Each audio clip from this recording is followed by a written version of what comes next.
Hello, Internet. Dominion here tonight. Just gonna chill out and have a lineup of YouTube content, some new drop, some new I haven't seen, and doing a blind reaction to it. And then jumping into Palworld and seeing if I can unlock the 90 Pals achievement.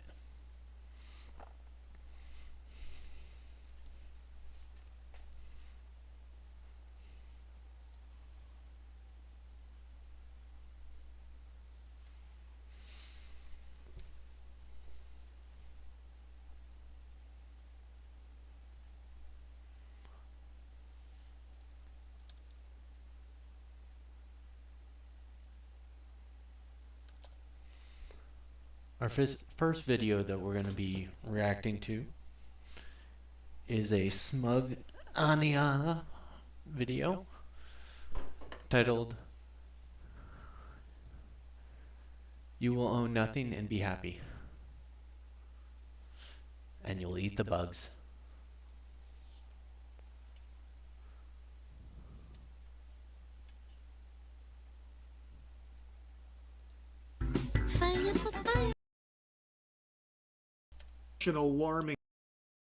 An alarming pace.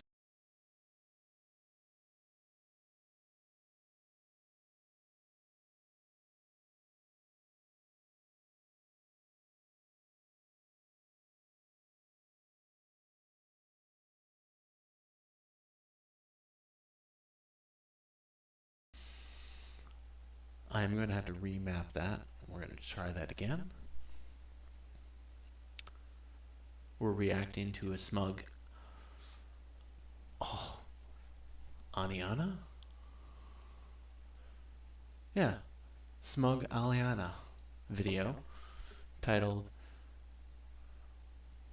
"You'll Own Nothing and Be Happy, and You'll Eat the Bugs." And that is what you were going to do. So let's dive right in.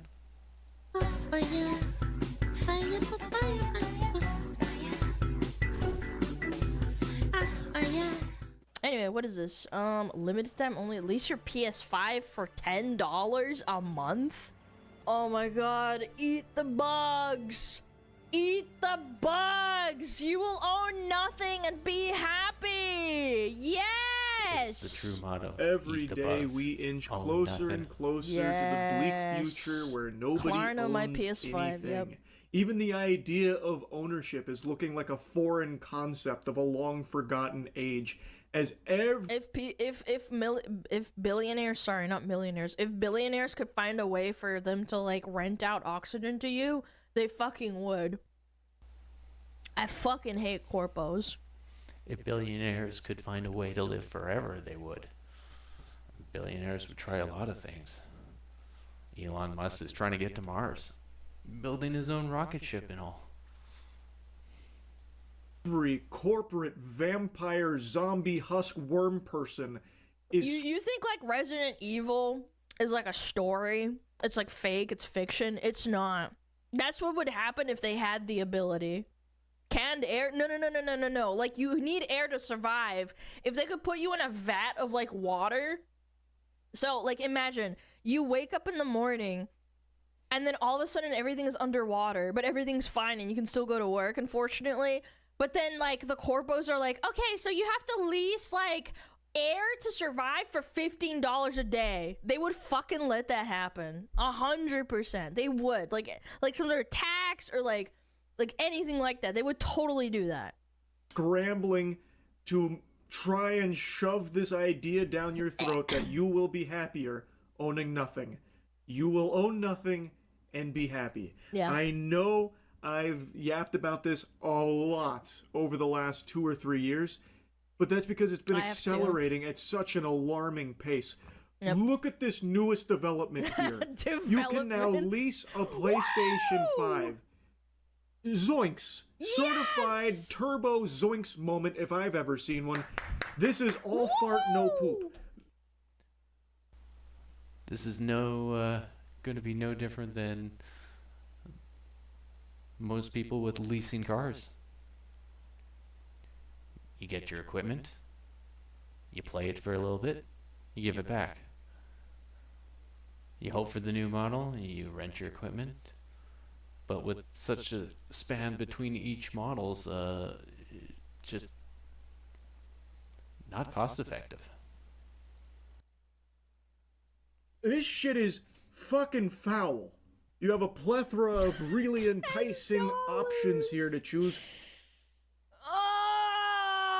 from €10 a month up to $7. Wouldn't be a problem if people didn't support it. I know, little chatter. I know you're typing it, and it's so true because there's for every like 10 people in my chat that fucking say I'm not gonna do that because I'm not a retard. There's like at least 20 retards that would absolutely do it.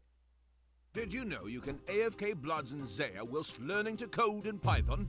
Go to boot.dev. We've known our students to pull it off. Here's how. Monitor 1, code.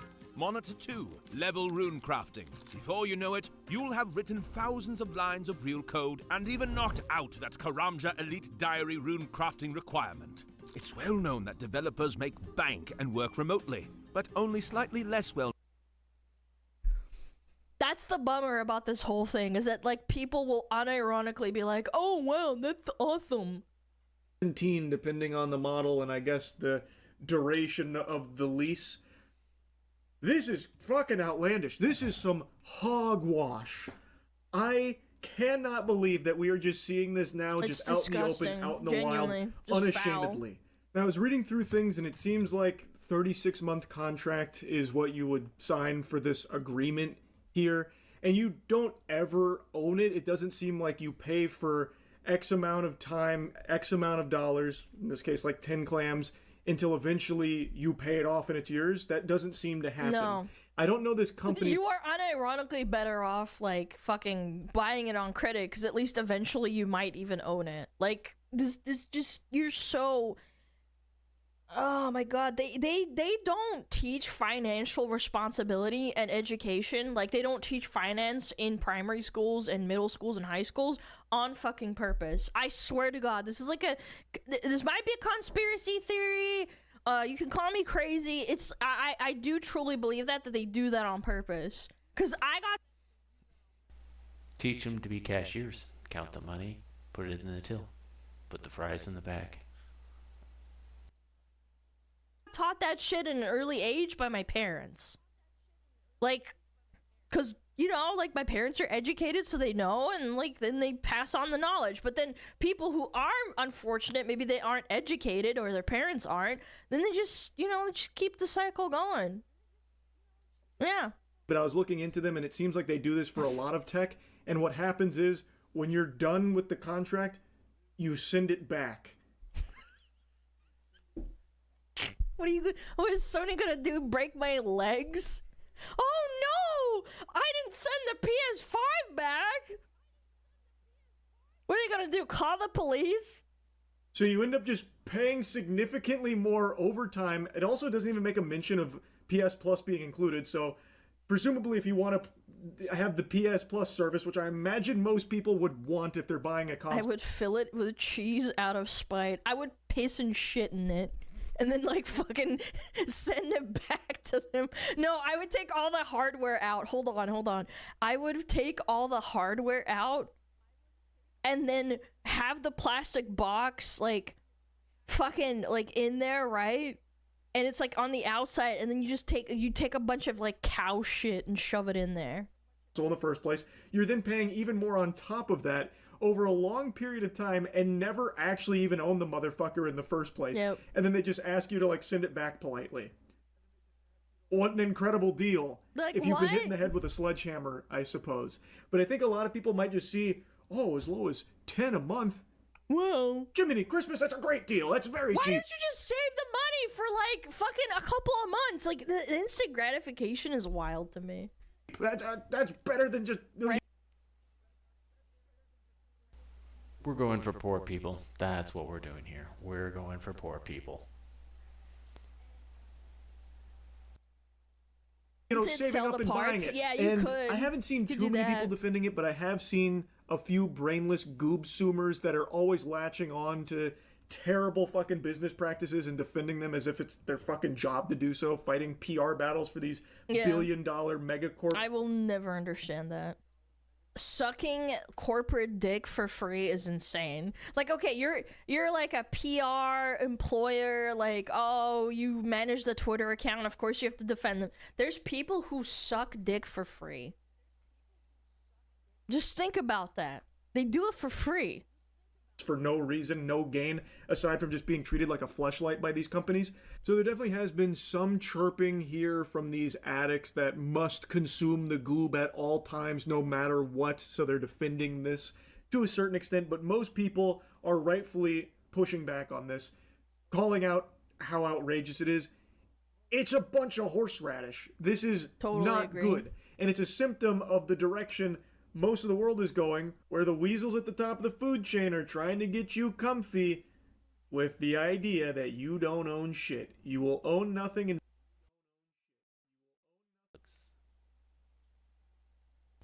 and you'll eat the bugs. That's what you'll end up doing. an alarming pace. Yep. Look at this newest development here. You can now lease a PlayStation 5. Zoinks! Certified turbo Zoinks moment if I've ever seen one. This is all fart, no poop. This shit is fucking foul. You have a plethora of really enticing options here to choose from €10 a month up to $7. Wouldn't be a problem if people didn't support it.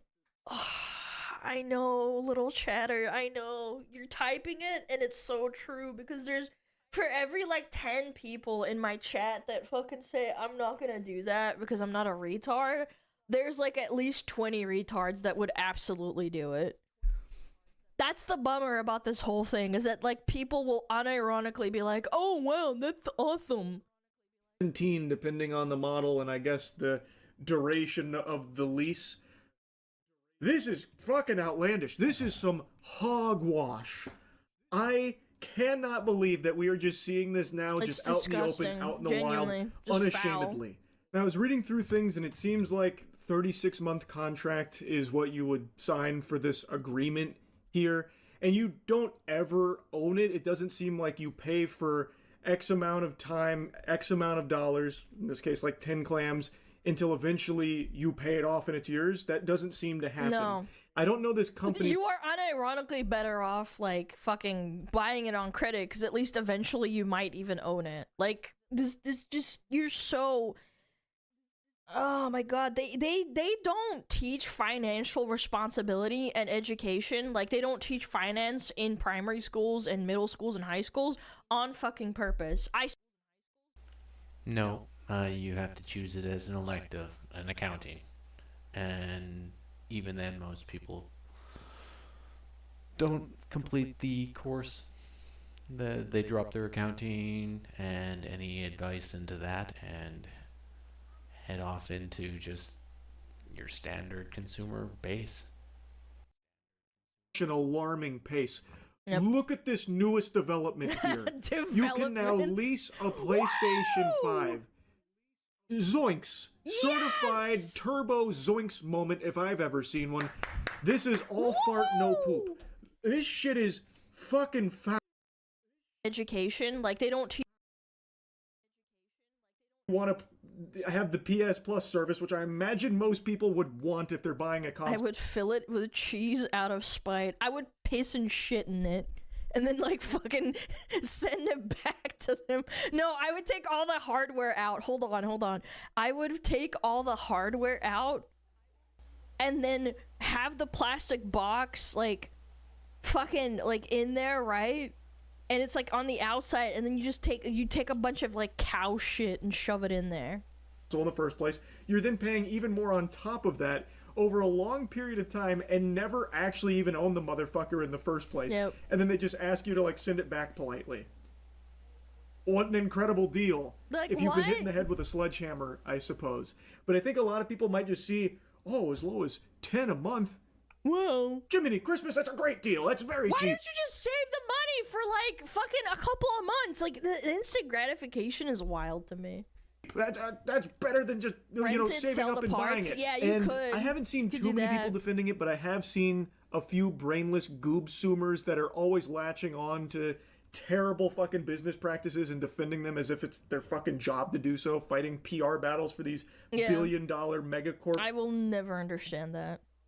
Sucking corporate dick for free is insane. Like, okay, you're like a PR employer, like, oh, you manage the Twitter account, of course you have to defend them. There's people who suck dick for free. Just think about that. They do it for free.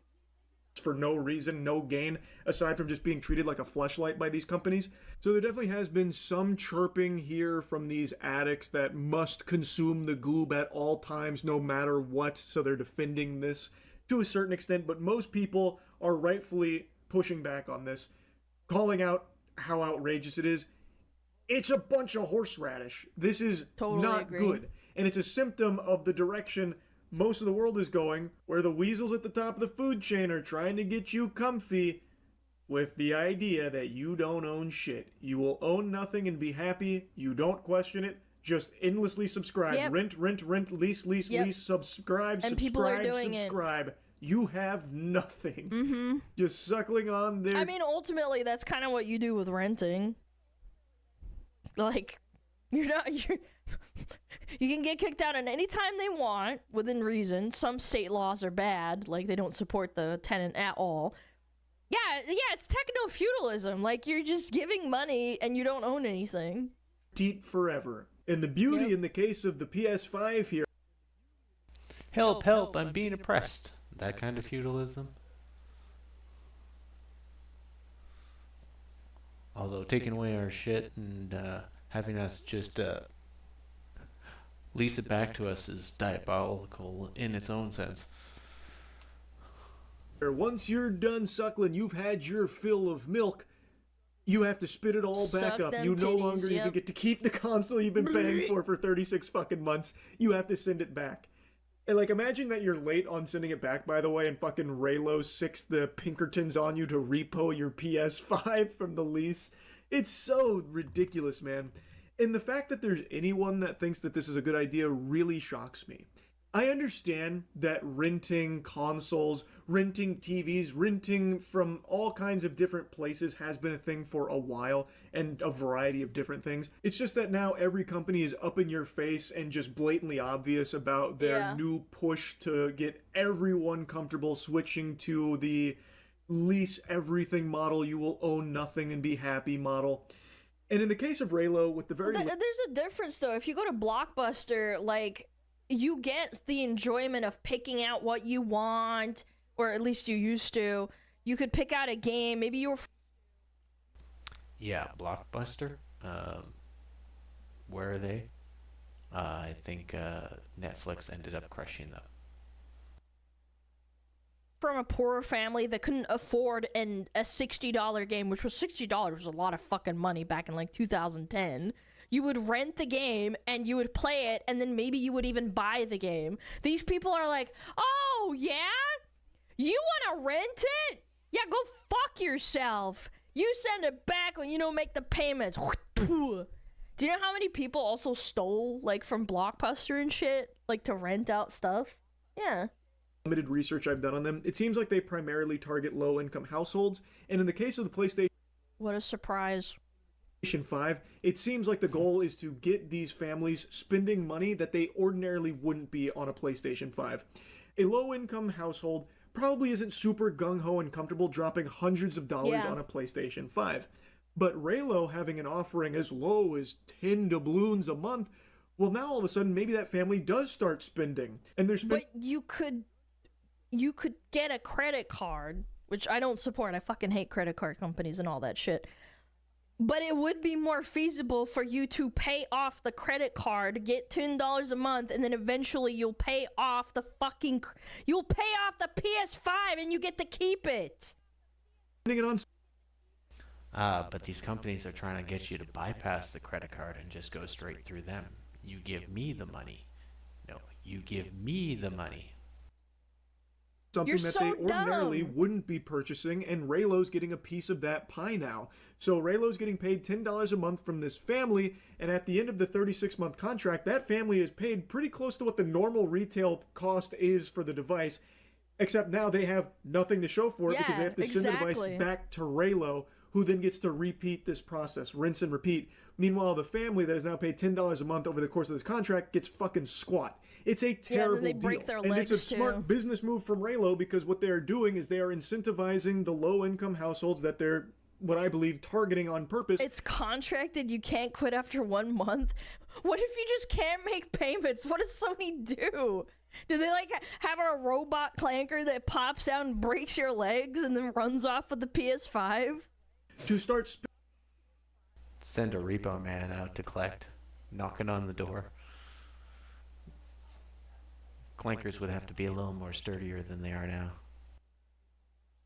Spending on things that ordinarily they wouldn't be purchasing, so and Raylo sad. gets to facilitate that and make money off of that. And then that family gets nothing. They end up with nothing. They're just out a bunch of money over the course of those months. And now another thing I saw a lot of people bringing up, I guess, is part of like a strategy, is like, you know, you rent the PlayStation 5 right before GTA 6 drops, and you only rent it for like a month at $10 and then cancel the lease there and send it back. So you get to play through the game that you're interested in on a PlayStation 5 for $10. I don't know if that's permissible by the Raylo contract. Maybe it is, maybe it's not. It seems like you can cancel it at any time, so I'm guessing it is. So I guess if again, there's nothing wrong with renting. Like I rented, like my brother rented games for his PS3 and his PS2. I don't know. I don't think there's anything wrong with it, because he would play a game and be like, this game sucks. It was a waste of like $5 or whatever. But at least you got to play the game and try it out before you gave it back.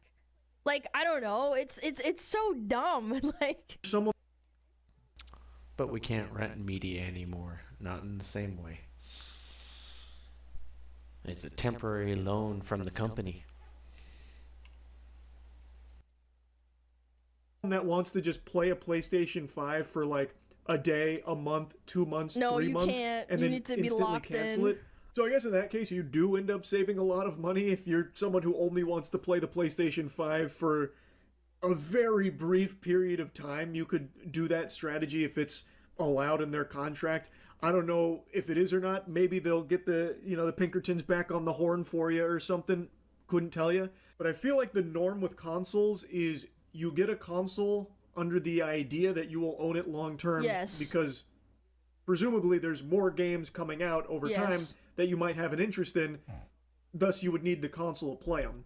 So it'd be pretty silly to keep renting the PlayStation 5 every time a new game comes out. Then it would end up costing you money in the long term. But if you're someone that just wants to play a PlayStation for like a month or two, then I guess that strategy would make sense. I just don't think that's the... But they're doing contracts. That's the issue. Yeah, they don't want your like $20. They want to lock you in a contract for like X amount of time. The typical procedure. Most people, when they move to get a console... To be fair, is enough of the PS5 to play for more than a month. They're probably looking to have it very long term and actually own it. Good one. Which this does not allow I wish you I to thought do. of that one. I'm not just going to regurgitate everything I've said across countless videos now about this whole subscription-based economy and this whole you will own nothing and be happy territory we've entered across the board.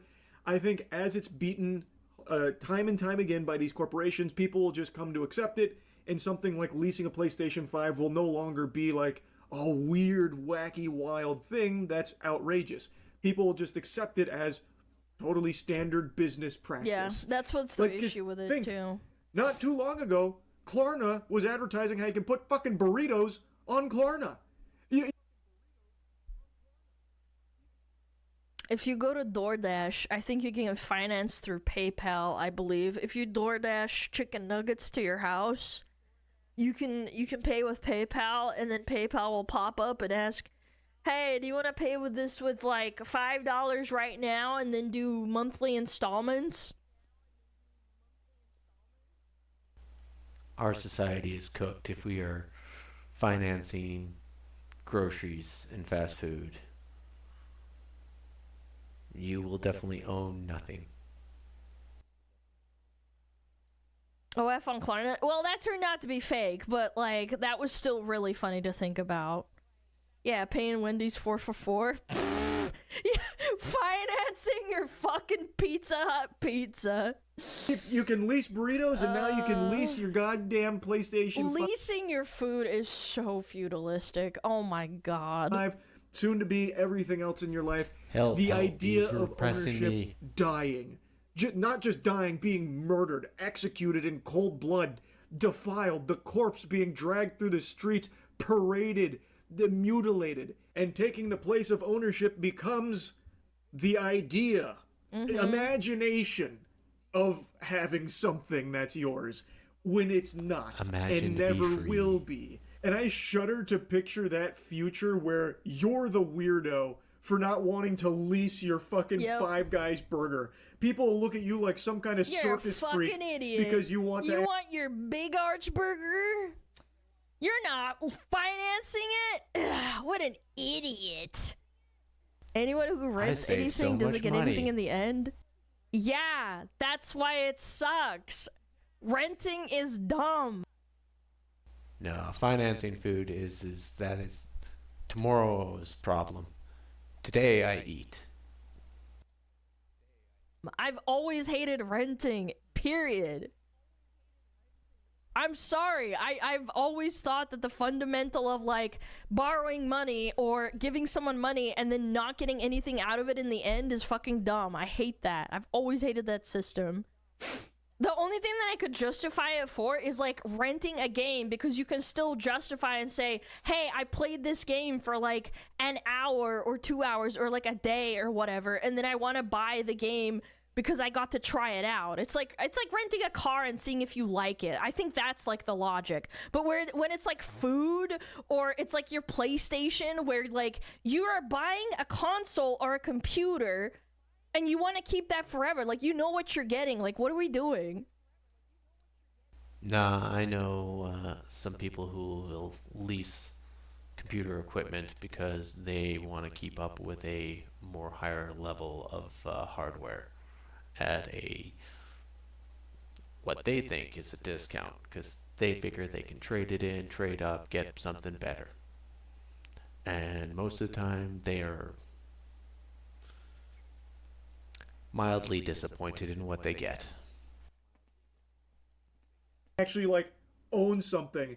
Get a load of this guy. This geriatric fossil tried to buy a PlayStation 7 instead of just putting it on fucking Klarna. And this push that the whole world has made to everything going subscription based and like lease instead of renting equipment. Like, renting equipment. I don't know. You want to build like a deck or something and you need a bulldozer. Like, there's situational, obviously this is going into the fucking semantics and it's not really relevant to the conversation, but like, some people don't fucking understand why you're fucking pissed about it, and they're like, I just rent but pay. Oh my god, I just rent everything and that's fine. Rent instead of buy, it's trash.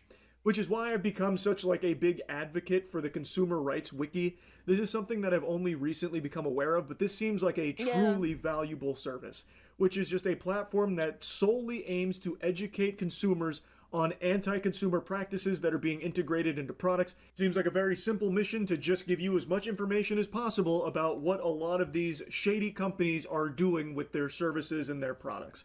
So I really do appreciate what's been going on over there. I'll put a link to it in the description if anyone's curious about it or want to check anything out there.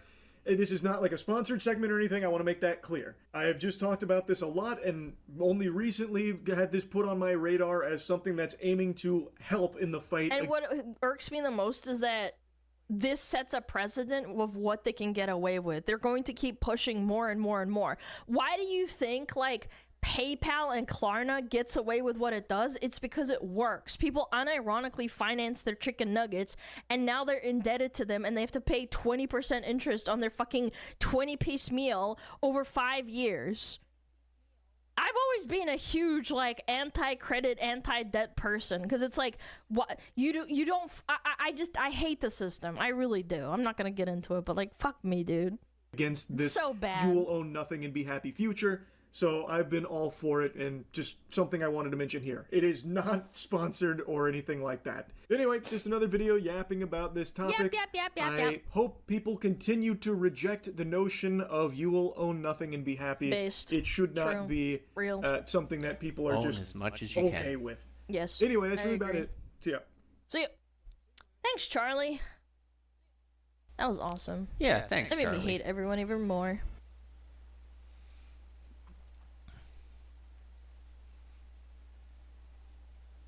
Now that was actually a particular topic that I've watched him on, and to have her react to his video, I wanted to see what she had to say.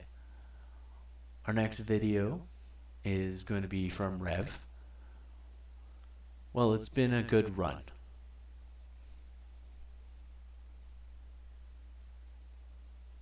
Make tax paperwork disappear. Connect to your accounts. Pass the ad. Hey, what's up, guys? Rev here. Oh, So no. today we're going to be We're looking gonna at some... Get that.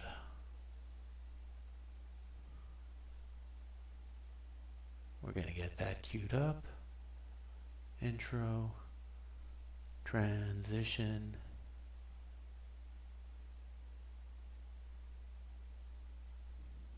Hello, Internet. Today we're going to do a blind react to Rev and their video of, well, that's been a good run.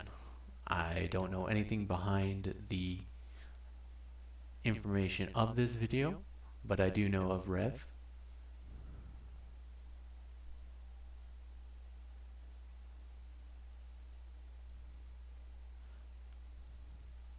And I kind of like his content.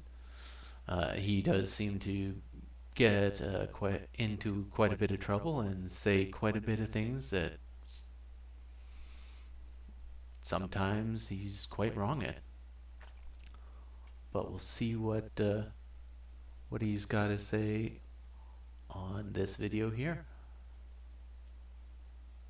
Some more shenanigans going on in the VTubing scene. We got a little bit of everything today, okay? We have the usual virtue signaling posts about the problematic VTubers in the scene. We're going to see some more Rev derangement syndrome, and we're even going to see one VTuber view shaming another VTuber while getting less views than them. We have a little bit of everything today, ladies and gentlemen, but it all starts with this artist named Usagi, who, well, like many people, has a bit of the Rev derangement syndrome.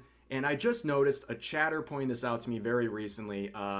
There is an E missing here. I never noticed this. Whoever made this meme that I've been using for months never did that, and now I can't unsee it, but I'm too lazy to change it. But anyways, using the keyword search Rev on their account, you can see they are happy that other people are supposedly hated by me. I don't hate any VTuber I talk about on here. I mean, I don't really think it's that deep. I'm allowed to criticize people. I don't get into some like personal feelings towards anyone I talk about. But anyways, they're also surprised that I've never done a video about them. Well, I guess they got their wish, but I want to make this very clear.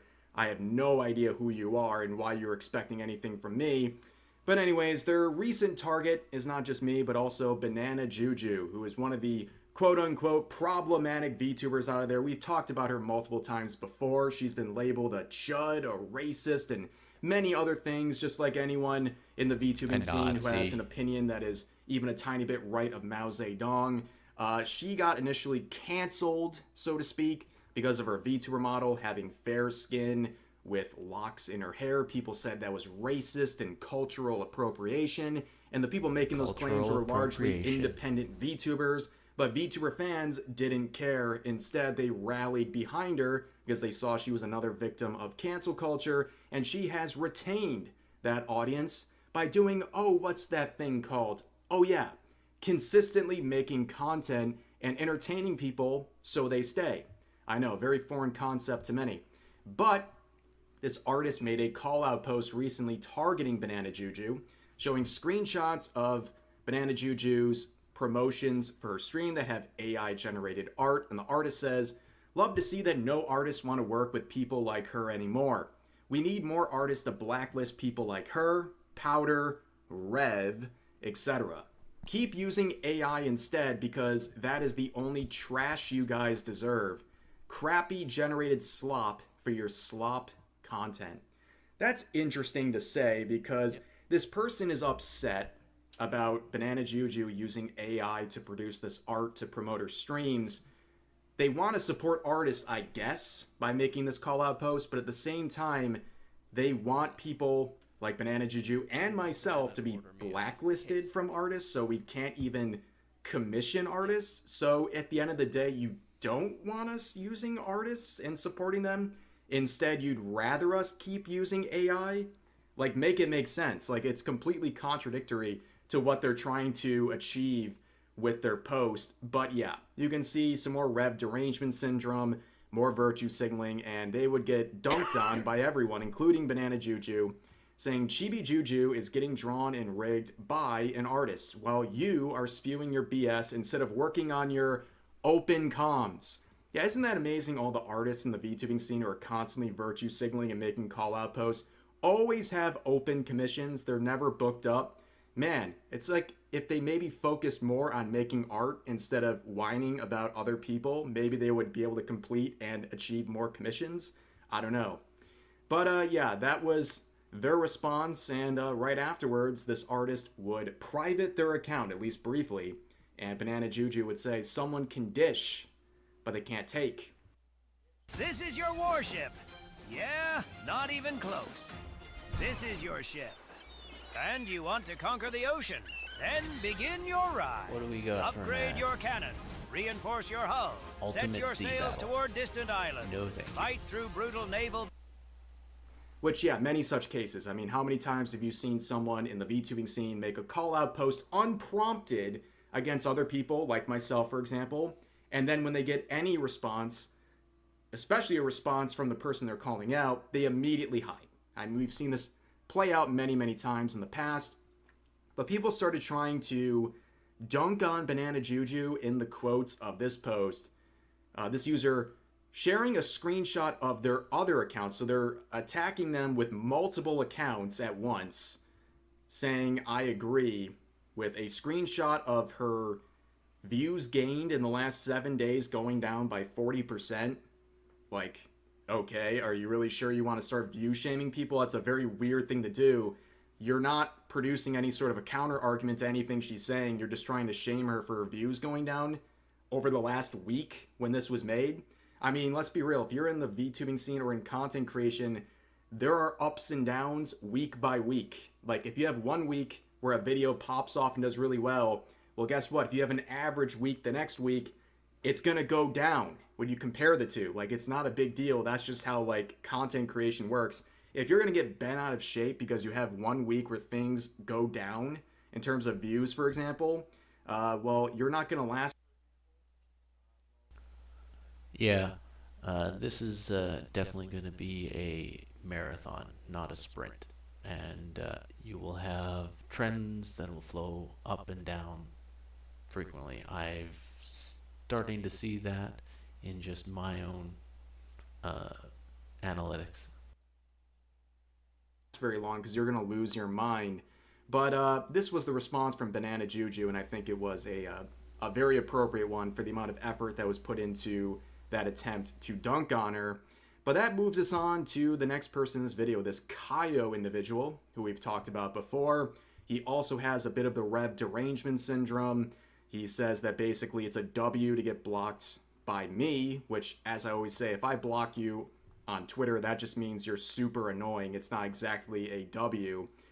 But this is also the person who I made a video about a few months ago because they called me an incel and then told my wife to her face that she married a far-right incel.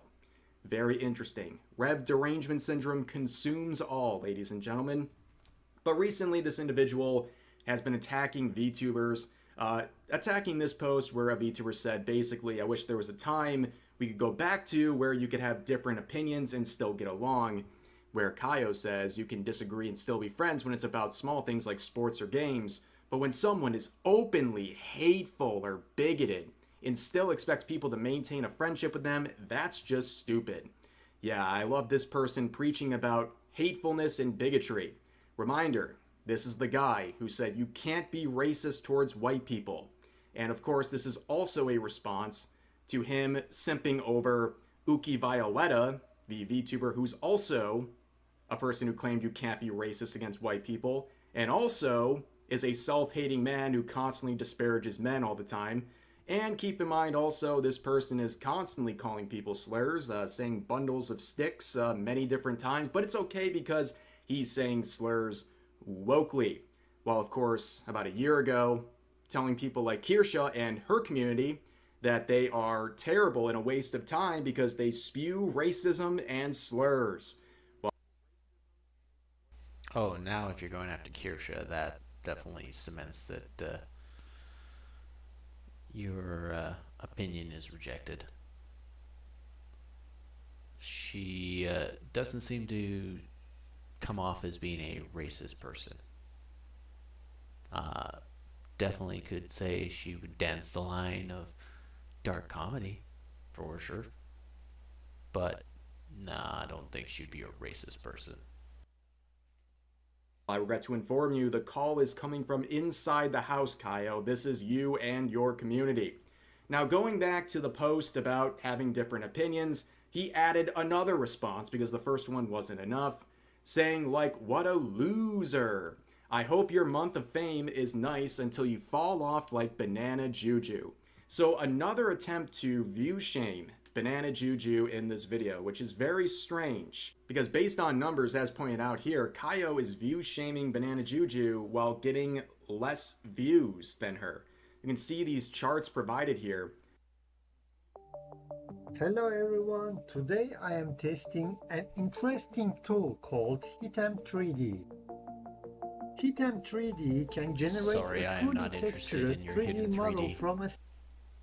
Kaio averaging 141 viewers, Banana Juju averaging 151. If you look at the numbers, Banana Juju is increasing over time and only started streaming about a year ago compared to Kaio, who's been streaming since 2022 and really peaked out right around the time Banana Juju started and has been slowly decreasing over time. Again, I think both of their numbers are fine, right? But this is the guy who is calling people losers and shaming people like Banana Juju, saying they fell off.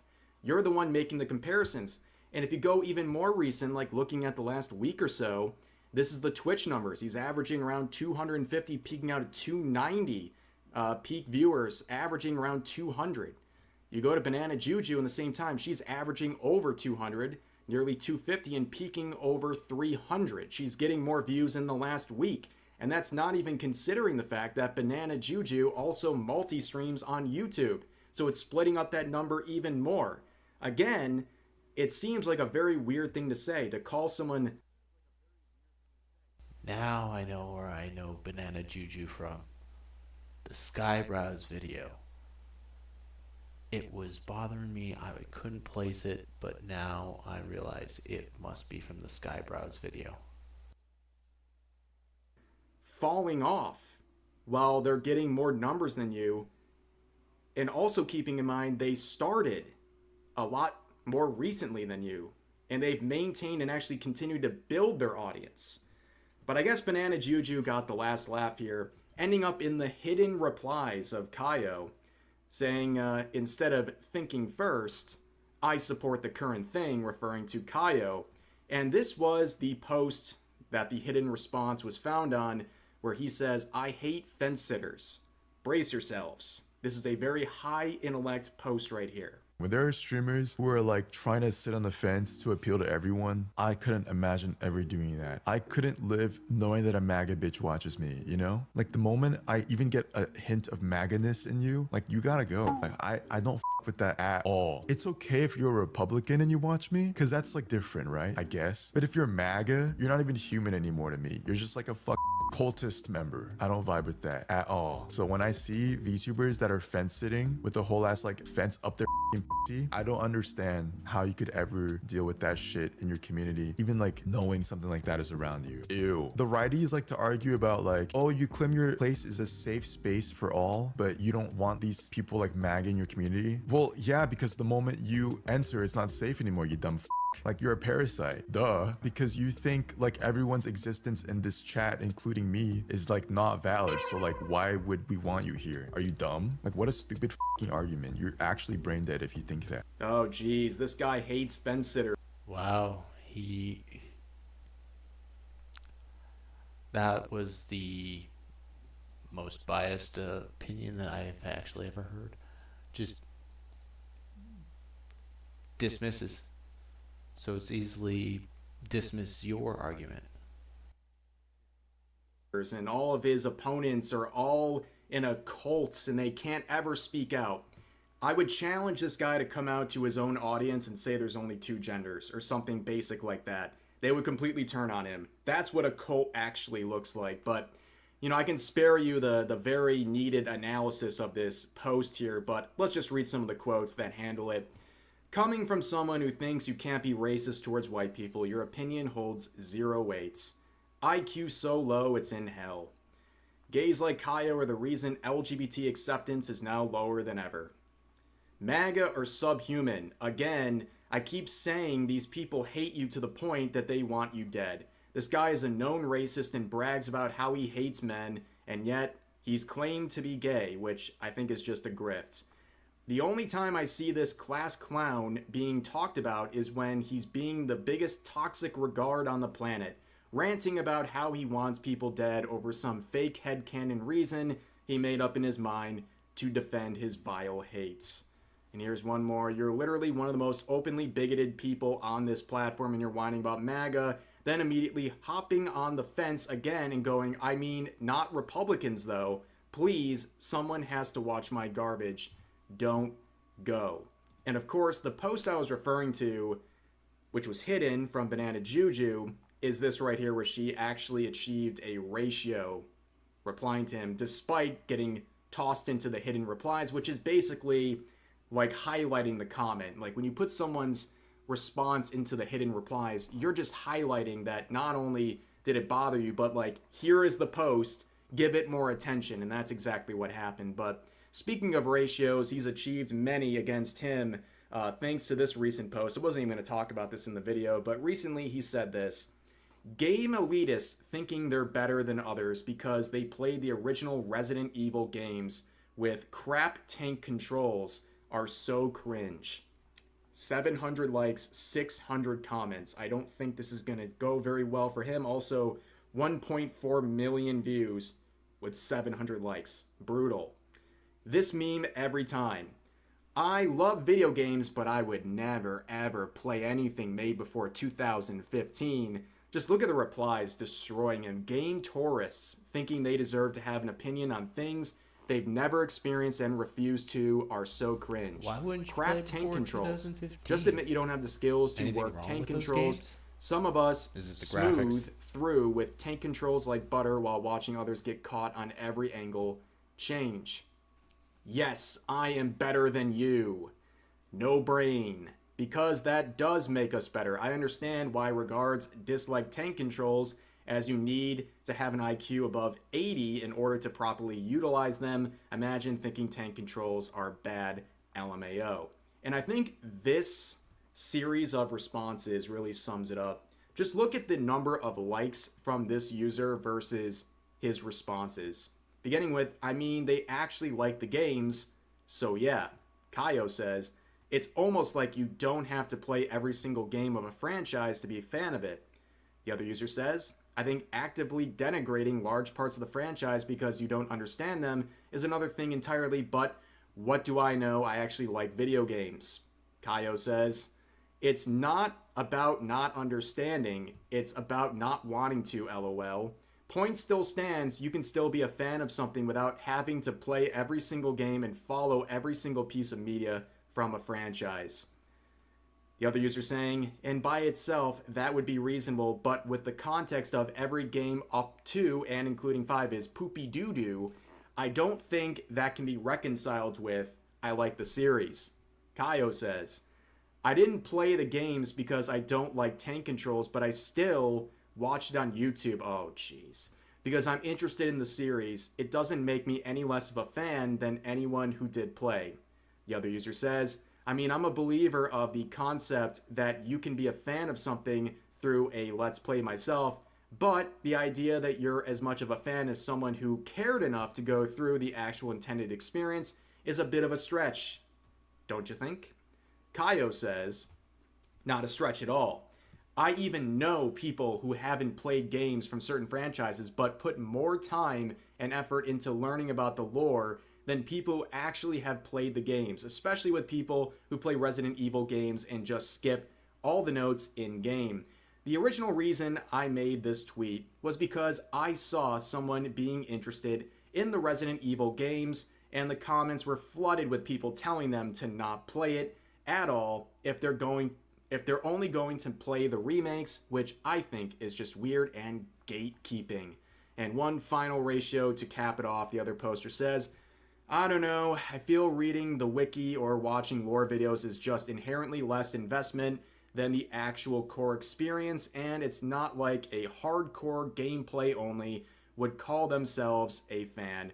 But yeah, the remakes are fine experiences even if they're not a replacement for the OGs. I mean, this was an entire series of Kaio trying to gas up these tweets and just getting ratioed into the Shadow Realm by someone with like 200 followers. It was absolutely brutal to witness. But yeah, that is the absolute state of the VTubing scene. I'm just glad I'm here to collect content and to use it for myself so we can all have a laugh at people who are very disingenuous, hypocritical, and just attention-seeking in every single regard, and I look forward to them crashing out about this video as expected here. But anyways, that's going to do it for today's video. As always, feel free to share your thoughts about today's topics in the comment section down below. Hope you guys enjoyed.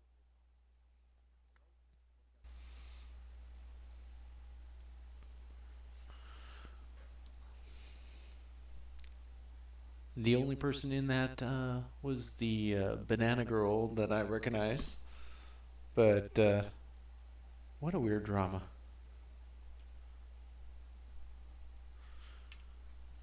Rev goes through quite a bit.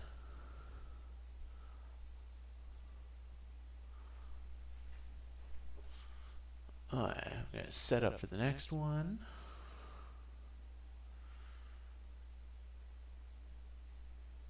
Hello, Internet. We're going to do a blind react to a Clownfish TV video. Video game crash 2.0 is here, question mark. I followed Clownfish for a while and enjoyed quite a bit of their reporting.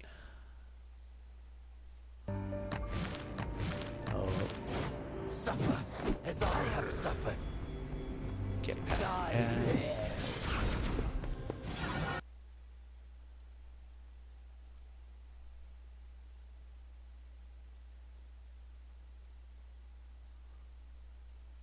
And now we're queued up. Alright, let's find out what is crashing in the video game industry now. It seems pretty obvious to anyone who's actually been paying attention to the video game industry that there is a crash incoming. There's been a steady decline in revenue. There's been a lot of video game developers being laid off, losing their jobs, studios shut down, a lot of larger studios consolidating, especially in the AAA space. Game console sales were down last year. It was very, very bad. It was the worst year since the, I think, the mid-90s for console sales. And now we're seeing Nintendo cut back on the production of the Switch 2. And we're seeing Xbox and just today, PlayStation raising their prices on their consoles to try to get more blood out of the stones that are left, which is insane. This is why they were nobody raises the price of a 5-year-old console, but here we are because they got to make up the deficit, right? And if you go out to the headlines are bad. right? You go out to the headlines and you look up game industry decline. We've got Epic Games laying off 1,000 people in Fortnite. Fortnite, which is probably the most successful game, live service game out there right now. IGN's got this headline: video game physical software and hardware sales had the worst November in the U.S. since 1995. No one's got money. Modern video games are in decline, losing the creativity they once had. I agree with that 100%. The games industry, developers go their own way as the jobs dry up. And a lot of consumers are tuning out. And we've been covering this for probably 2 years now. A lot of people are just not playing new games. They're not reading new comics. They're not participating in new pop culture because it has become enshittified. And I'm not just talking the political messaging. And I'm not talking every game. I'm not talking every comic book. I'm not talking every TV series, but a lot of them. They become enshittified with predatory marketing, predatory monetization methods. The prices are very high. The entertainment bang for your buck is not there. Most of these games are live service. Most of these games you don't own. In fact, I think Larry Bundy put a tweet up today talking about how in the fine print, when you buy a Sony game now, you technically don't own the game, even though you own the physical copy of the game. It's very weird. It's a very different industry. Meanwhile, we've got a lot of kids, a lot of Gen Z and Gen Alpha going back to older games, going back to older media, physical media. They want analog things again. So yeah, the modern video game industry absolutely positively is going to collapse pretty soon. It's going to become right-sized. I'm going to use my finger quotes here. Right-sized out of necessity because the base is not there. Guess what? People got sick of being pay pigs and they got sick of all the new bullshit. And it's these companies' fault. I mean, they went out and they spent $400 million on high profile failures, right? And, because of that, a lot of people had to get laid off, but the projects that those people were put on probably weren't the smartest projects to begin with. Can you imagine how many games you can make with $400 million? And they blew it on like one game, like on Concord with Sony, right? And I think if I remember correctly, and this is, I'm not going to Google it, but I'm just trying to remember off the top of my head. I think Final Fantasy VII cost like $40 million to make, the original Final Fantasy VII, which was a hell of a lot of money for a game back in the 90s. And it was a huge, huge risk. And now games cost many times that. And they just burn this cash. And we've had so many high-profile AAA failures. And we are really right back to where we were in the 1980s with the video game industry crash, where there were a lot of high-profile failures. Atari was cranking out massive amounts of shit, wound up in landfills. See also E.T., Pac-Man, all these other games. I remember the crash, the first crash. I was a little kid, but I remember going to the store. You could buy Atari games for literally 99 cents. Like you could go to nobody was buying video games, right? Now, the arcades were doing fine and home computers took off, right? So that sort of offset it, but this does feel very similar. And this is Nintendo made it. John Romero and his wife, Brenda, John, who worked on Doom, saying that, yeah, there is another crash incoming. It's not looking good. And they said, yeah, this feels very much like it did in the 1980s where everybody knows they're on the edge of it. And you could see the signs. Again, I was a little kid, but I've watched a lot of documentaries and all the signs were there, the glut and the negative headlines and all the corporate bullshit that was going on. And it was a dog and pony show and the bubble burst. And then, fast forward a year or two and you've got 99-cent games. Atari games that you can't give away. So before we get into it any further, please subscribe for more pop culture news, views, and rants, guys. This is Neon. This is Clownfish TV. We talk about video games and other things, right? And we have been following the rapid decline of the modern video game industry. I would say right-sizing, but a lot of people are going to get caught up in the layoffs.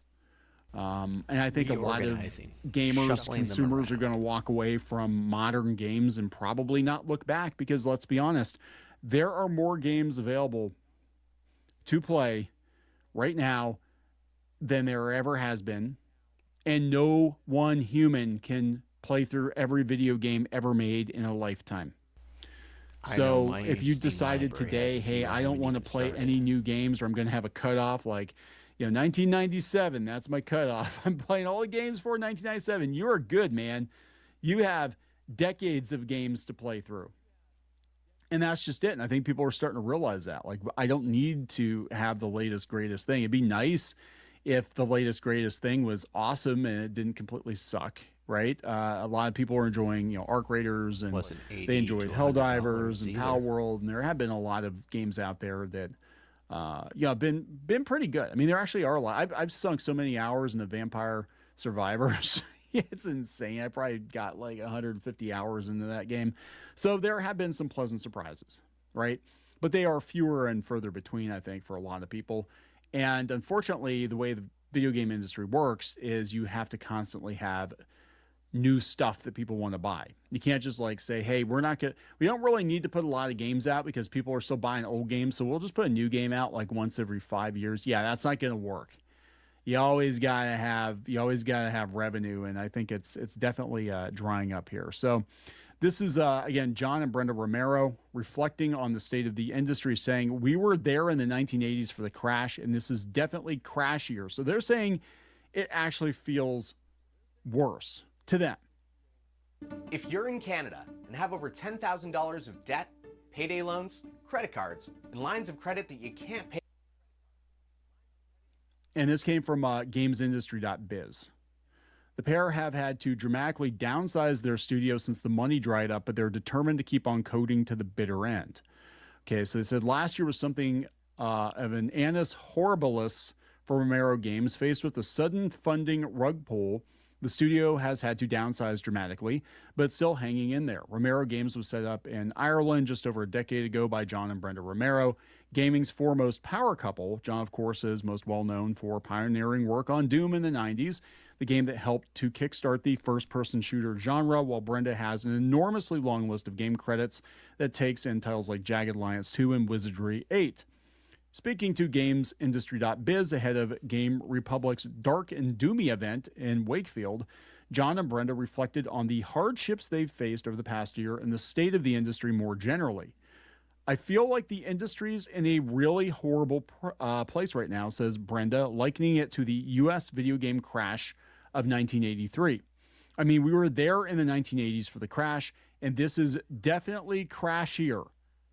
There are so few people that have not been affected, or their partners affected, or they're worried about being affected. It's really a difficult time right now. Yeah. I mean, look, every damn day, there's another studio laying people off. There's another project getting canceled. There's another studio getting shut down. Every damn day. I think the games cost too much. Both agree it's difficult to see how it will all end. John points out that Battlefield 6 did really, really well, only for EA to make layoffs in the studios behind it. I don't understand what that's all about. I think I personally think what's behind it is that they're losing so much money in other parts of the company that even the successes they have are not successful enough. And they have to make cuts, so they're like, okay, well, what's the long-term prognosis for this franchise or that franchise? And even if it did okay, and this is kind of like how Disney thinks, and we've talked about this with people before, and they're like, you're lying. They're like, that actually made a profit. I'm like, yeah, but did it make enough profit? Did it make enough profit to be worth it? Or could they take that whatever umpteen $1 million and put it into something else and get more of a return on their investment? Even Square Enix, I was talking about Final Fantasy VII. The CEO of Square Enix at one time went on record as saying how they determine whether or not to greenlight a game is, if we put this money in the bank or we invested it, would we make more of a return on our investment? If the answer is, yeah, we're going to make more of a return on our investment, investing the money than making a new game, then that's what they do. And some of these legacy companies are like, why don't they make games anymore? Why does it seem like they don't make games anymore? And the reason is that a lot of them just park their money. They don't need to make new games. They could just sell the old games forever and ever and ever. See also Start SNK. Doing merchandising. See also Konami for the longest time. Actually, right now, Konami doesn't even make its own games, really. They outsource everything. Brenda is confident that people are going to keep playing games, but she struggles to comprehend how the industry crisis will be resolved. This is really one of those times where I don't know. And you hear behind the scenes, there's tremendous push toward AI. There's tremendous pushback from teams and from gamers about AI. And before you ask, we're not using generative AI, so I don't know. I think that's going to be pushed very hard. We talked about, Disney is pushing into it more and more. I know that we're going to be okay for the next little bit. And if something falls over sideways in 2027 is another exciting year, we both had a good run. I'm not going to stop making games, says John. Yeah, says Brenda. I'd say that for him, a win would be he's found dead in his chair coding. I know the feeling, man.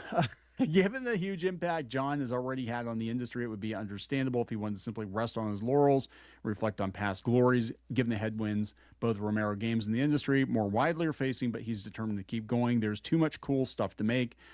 Surely the words are echoing in everyone's heads right now are that if even John and Brenda Romero are struggling, two of the biggest names in the business, then what hope do the rest of us have? So they're talking about having a terrible year. They celebrated 2025 coming to an end, a year that was that plunged Romero Games into an existential crisis. Last summer, funding was pulled for its upcoming yet unrevealed shooter, an event that coincided with Microsoft's sweeping cutbacks at Xbox. Brenda won't or can't name names. How do I want to say it? We were working on a game with a major publisher, and along with a number of other studios and internal projects, we lost our funding. This is a story that I'm hearing time and time and time again. And I think the problem, honestly, is that these video game publishers are too fucking big. They're too big. They've got too many mouths to feed, too many investors to keep happy. Imagine being able to build an app with your name on it, just by thinking about it. Meet Base 44, a complete AI creation platform. Can you read my mind? To build Describe what you want. Oh, I got a type. I thought you said read my mind. That's not the same. You can as reading plan, my mind. customize, and expand in any I gotta direction. push buttons. That's still not reading my mind. From tools built for one to platforms ready for many. From passion projects to enterprise-grade systems. Enterprise. Everything is built in reading and my ready mind to launch. and building an app. It's a new world of creation where you can go as far as your imagination takes you. Can you imagine it? Let's make your dream a reality right now. But you want me to type it in order to make my dream a reality. I thought you said you could read my mind. And you're better off being sustainable. You're better off being lean and mean and just running a very tight ship. But, again, Microsoft gobbles up all these companies, and then Microsoft wants these ridiculous margins on everything, and it's never enough. And you can be profitable and not profitable enough, and you can get cut that way too. Like I said, this is how big corporations, this is how they make decisions. Buy up the company. They're like, if we spend take the IP, a ballpark number, if we spend $10 million and we make $12 million, okay, that's a profit. Or we can spend the same $10 million and make 17 or 20 or $25 million. Well, we're going to spend our $10 million over there instead, because they have a fiduciary duty to their shareholders to maximize profit pretty much at any cost. And most shareholders, I'm going to be honest, they don't give a shit how the people are treated. They don't give a shit unless it affects their stock and they get negative headlines. They don't care about crunch. They don't care about any of that shit. What they get upset about is, oh, hey, those workers are going on strike. Well, that's going to cost us more, so get rid of them. That's how these decisions are made. It's not like a mom and pop company or a smaller business where they can be like, you know what, we're going to make this game because we want to make this game and we hope there's an audience for this game, but we really believe in it. And if we just break even, that's cool. Even if we take a little bit of a loss, that's okay because our other games are doing better. And as long as the company as a whole is doing better, we're fine. Now, if you work for a corporation, you don't have that luxury, at least not when times are tough, right? Initial reports that Romero Games was set to close proved wide off the mark. That was frustrating because what happened is an Irish media site saying Romero Games has shuttered its doors. We're not done. They reached out to me at 8:15 on a Friday. I was on a ferry, and then within 20, 30 minutes, they already published it. So a lot of U.S. outlets picked it up. Yeah, that's frustrating. Anyway, that publication has since apologized for jumping the gun, but no, we never closed. It wasn't without casualties. Brenda says around 110 people were working at the studio last summer, and that number is down to 9. 9 people down from 110. She says she has a feeling of survivor's guilt after going through the lengthy redundancy process. It was really hard because a lot of us had been working together for 10 years. I mean, it was obviously hardest on the people who were ultimately made redundant, but yeah, it sucked. It's the worst. There's nothing worse than that. I've been there. I've had to let people go. We had to let a bunch of our writers go a year or two ago when it was very obvious that Google completely fucked up the internet and there's no coming back for niche websites. It's not going to happen.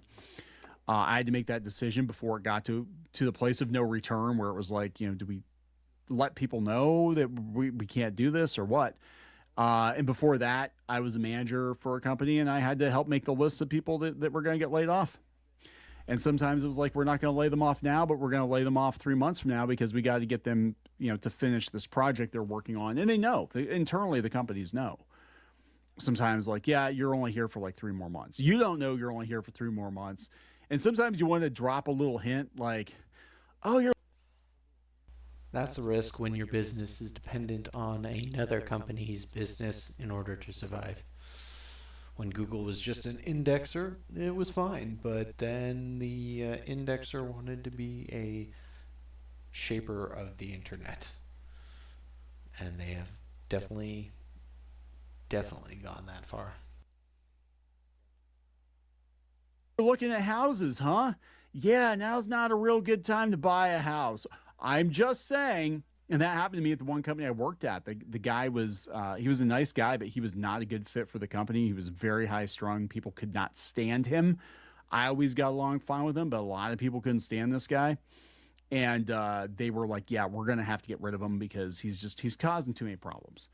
And I knew that. And I actually kind of fought to keep the guy, but he was like, yeah, so my wife's got, literally, it's like right out of a freaking movie. It's like, yeah, so my wife's pregnant with twins and we're going to buy a house. And I'm sitting there thinking like, oh, dude, don't buy a house. I know what's coming. Please don't buy a house. And he did. And he closed on the house. And then like a week later, they laid him off. I was like, damn it. But I'm not allowed to say, I wasn't allowed to say anything. I tried to discourage him. I'm like, yeah, maybe you should stay here a little bit longer. Right before you go buy that house. Oh, it's a really good deal on the house. I'm like, yeah, but maybe you really should see how things are going to go here before you commit to buying a house. John says redundancy process was difficult because you can't really communicate with everybody the way you normally would communicate. Yeah, a lot of times you have to just kind of get them out the door. And once they're no longer with the company, you can't really talk about company shit anymore with them. The one job I got laid off from, since it was government adjacent, I was literally out of the system before they told me I was out of the company. Like they had already shut my email and everything off that morning before I came in. They're like, yeah, you're done. You're like done. Like you can't even get your email. You can't get your voicemail. You have no access to anything in our system because you're not part of the company anymore. And that, goodbye. That's it, Have man. a nice day. I didn't even get to say goodbye. It's just like you're done. Not even a goodbye. You got to go. And that's it. And that's how it works sometimes. They said, yeah, there's a changing industry. They said the bigger worry here is that the kind of AA territory in which Romero Games has been working is the exact area that's been hit the hardest by the current industry crisis. So even though Clair Obscur Expedition 33 has shown to be a massive hit, many publishers are preferring to hedge their bets on smaller titles with budgets of $1 million or less, while the big players are going all in with huge budgets. John acknowledged that micro teams are where it's at right now. Yeah, and that's where the video game industry got started, right? It was smaller teams. You look at your Nintendo games, you look at arcade games, and you look at the credits, and there might only be a dozen guys working on that game. And now there's like 1,200 people working on the game. Okay, so that's where the budget's going in a lot of ways. And gamers, I don't think, really care so much about the graphics like they used to. It used to be like, well, the better the graphics, the better the game. And that's not really the case now. I don't think it's the case at all. I think it's people want a really good game and they don't want to break the bank for that game. And, people are going back to like retro style games. I think you have to have smaller teams. We got to a micro team, adds Brenda, not the way we would have opted to get to a micro team, but we got there. They said the game is anything but micro. They said there's a huge amount of content. They remain upbeat, knowing the process of learning Unreal Engine 5 is now behind them. They said, despite all the hardship, one thing that's abundantly clear from our conversation is how passionate they are about games and about each other. I know how that is. I, too, am married to a geek. Brenda admits to a hardcore Balatro obsession that is currently seeing her chase the elusive completionist plus achievement. I have not played much Balatro. My son plays it a lot. I need to play it. We play Minecraft a lot. They met 40 years ago. That's awesome. Hopefully this is couple goals. Hopefully this is where Geeky and I are in 15, 20 years from now. But it's not good. It's not good, unfortunately, and a lot of people are going to get caught up in it. But I do believe this is a right sizing of the video game industry. But I think everything that we're seeing right now, the rejection of modern games, the lack of console sales, gamers are burnt out too. They're tired. They're not pay pigs, right? I mean, I've got arcade. I've got literal arcade machines in my office. I've got tons of games I haven't even touched yet. I could never buy another console, and I would have plenty to play for the rest of my life. And I think a lot of other people are in the same position right now. So, like, why should I go spend an extra $150 on a PlayStation 5 when it's going to be obsolete in 2 years anyway? I'm just saying. And this is going to wrap it up. Please subscribe. We'll talk later. Leasing of equipment.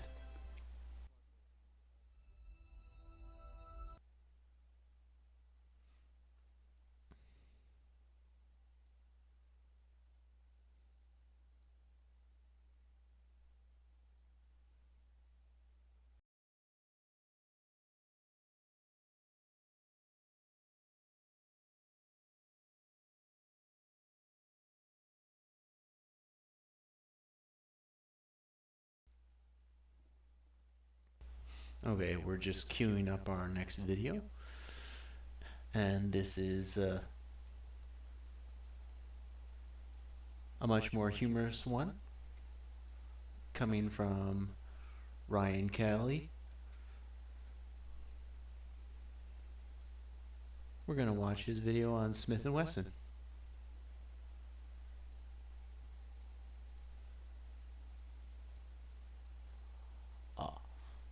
And that is a streamer fail. Had the audio muted. Let's try this again. Hello Internet. We are going to be watching a Ryan Kelly video on Smith & Wesson. Let's begin. Hey Smith & Wesson, what do you make, buddy? We like things that spin. Oh, me too. I like things that spin. What the hell is going on? Well, our founders, Horace Smith and Daniel B. Wesson, perfected the first reliable, self-contained metallic cartridge, the 22 short. Wait, you invented the modern bullet? We put it all together and perfected it, and then we built the first revolver that could fire it, the Model 1. Real creative name there, bud. Thank you. Before us, gunslingers were fumbling around with loose powder and percussion caps. We made shooting simple, reliable, and accessible to everyone. We're like Apple of the 19th century guns. Okay, you're the iPhone of boom. Got it. So the cylinder in the revolver spins, the bullet spins because of the rifling. It's not that much spin. Well, a company with our advanced metalworking skills and manufacturing prowess couldn't be tied down to just one industry. We had spinny side projects. What kind of spinny side projects? In the late 1990s, America was gripped by a national obsession, a new craze for personal transportation. So we started making bicycles. Wait, the gun guys made bicycles? The finest in the world, the Smith & Wesson safety bicycle. It had a unique frame and even a special shaft drive model so you wouldn't get grease on your trousers. It was a marvel of engineering. We thought bike wheels spin, revolvers spin. Same but different. I genuinely can't tell if this logic is brilliant or insane. ¿Por qué no los dos? Fair. Okay, so you did that in the 1890s. What came next? Oh, no. Hey, can I have an ADHD break? Ah, the most sponsored of tangents. Go ahead. It is. It pays for our editor, and assumedly is therapy for having to listen to us screw up lines for hours and hours on end. Poor guy. I can barely handle my own inside thoughts, much less the outside thoughts that I've messed up. Yeah, okay. That might say more about you, but you know what says a lot about you? My cats. I choose to believe what they're saying about me is mostly positive, but honestly, probably a pretty mixed bag. No, the internet. Anything you post, sign up for, or use can sell your data and personal information, which is just baffling that that's allowed. Yeah. And then there's the data brokers, which are profiting off of this by collating all the data in the easily purchasable package of your name, address, phone number, and more. They're like ready-made stalking kits.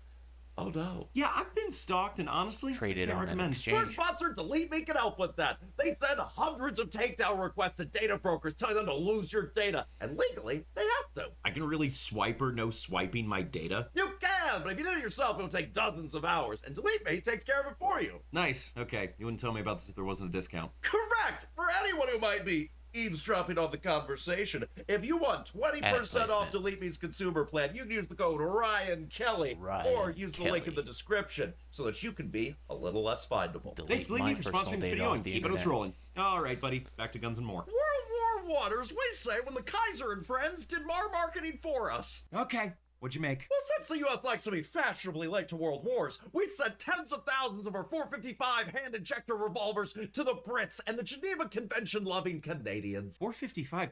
Why the weird caliber? I don't know. Used for officers to send the man over the line. Who knows why they do what they do? But the .455 caliber was 11.5 millimeters, so that thing hit like a big, slow freight train. Okay, so America pops in and... They were like, we need more sidearms! And we showed them our .455, and they were like, well, okay, not like that. And then they showed us the incredible Colt 1911 and its 45 ACP and said, make it shoot that. So we made 150,000 M1917 revolvers. Wouldn't a revolver be bad for war? Because, you know, 6 shots and then really long reload time? Yes, Get it a would. 7 That's why shotgun. Joseph Weston invented the half-moon clip. Just a stamped piece of metal that could hold 3 shots and eject 3 spent cartridges lickety-split.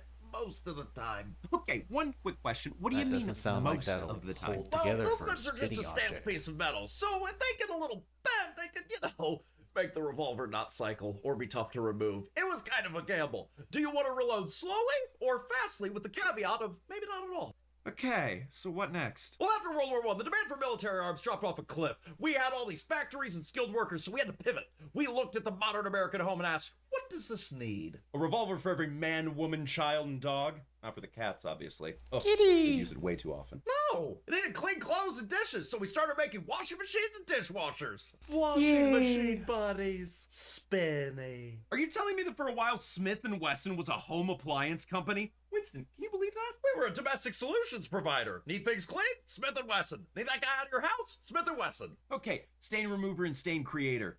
Got it. But we didn't stop there. We also identified a critical need in sanitation. And so we developed and sold a line of chemical toilets. You went from 6-shooters to cycles to shitters? Yeah, we provided an end stage to the cycle of food. We also make breathalyzers and handcuffs. For police officers! I didn't know. This is the weirdest product line for a gun company I've... False insemination. Never mind. Speaking of that accent, what'd you do for the Second World War? Well, the British called together. They were like, hey, there's this guy, weird mustache, claims to be the master race, but has all the health and looks of a Cronenberg monster. Can we have some 38s to go deal with that? And so we did. And how'd it go? They probably should have asked for a bigger caliber. Turns out the Germans were pretty kitted out with weapons and gear and Okay, so America pops in late and... They needed revolvers for everything. Lend-lease for our pals, sidearms for our aviators, for the most gangster flybys ever. Come on, no one did that. Wait, ADHD tour. Owen J. Baggett had a parachute A for a flyby B-24 shooting? bomber in 1943. And a Japanese pilot was getting ready to, you know, break a rule of war. What? The Japanese commit crimes against humanity during World War II? Crazy. I don't believe He then apparently it. drew his 1911 and domed his would-be war crimer. Apparently, some other American air crew was a reported seeing flyby it. shooting. Some historians dispute it, but honestly, them. They weren't there, and that's badass as hell. All right, buddy. Oh yeah, we made over 1 million Victory model revolvers for Australia, Canada, Britain, South Africa, for guards at bases and factories. Here's a trophy if a gun. person could Enjoy. carry a revolver, they probably did. It was probably ours. Well, that all sounds like a real successful time for you guys. Well, kinda. We also made one of the worst and most spectacular failures in the history of military firearms. What the hell? Did you make revolvers with the barrel pointing backwards? No, we made the model 1940 light rifle. Terrible from start to finish. A Horribly rifle, complicated, an wildly automatic- unreliable, and they tried to make a machine breathtaking. gun. The British wanted something they could airdrop to resistance fighters, but the only resistance this was going to provide was as a paperweight. Ooh, not good.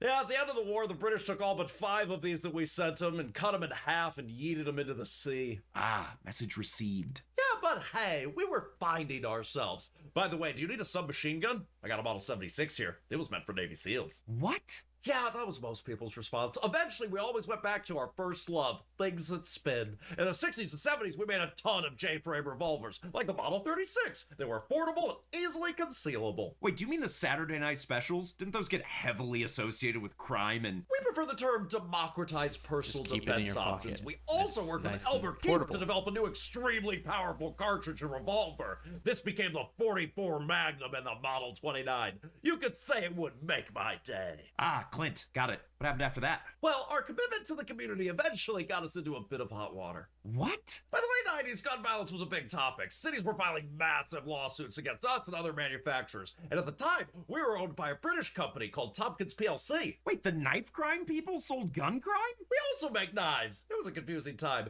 Our British owners didn't really have an appetite for a protracted legal war. So in 2000, we decided to be proactive. We did what the British do.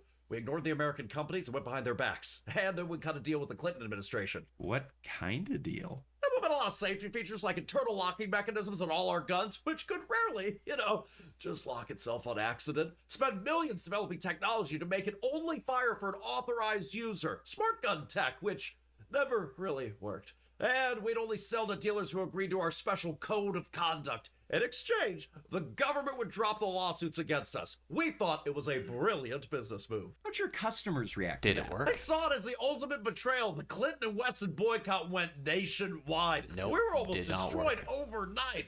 Our sales fell off a cliff and we almost went bankrupt. But good news, it was the last time that we were ever sued for our guns being used in horrifying things. It wasn't, was it? No, it wasn't. Oh my gosh. Okay, so with everything going wrong, how are you still here? We were sold for pennies on the dollar to an American company that immediately and publicly trashed the entire agreement with the government. But we needed something big to let people know that we were back, baby. And what was that? We created the Model 500. What's the Model 500? It's not just a whole bunch of your Model 1 stapled together, is it? It's the most powerful production handgun in the world. It fires a massive 50 caliber round that can, and I quote our marketing team, take down any game animal on the planet. It's a hand cannon. It's roughly twice the power of a Desert Eagle. It's a This thing is the gun you want. If we invent time travel and you go back to the Cretaceous. You saved yourself by building a revolver that could kill a T-Rex. Exactly. We learned a valuable lesson. You can make things that spin. Revolvers, bicycles, washing machines. But when you need to apologize, you make the biggest spinny of them all. Then what the hell was GE apologizing for? If you've got great ideas, you can turn them into great ads with Canva AI. Simply prompt what you need. Okay, we'll get set up for our next video.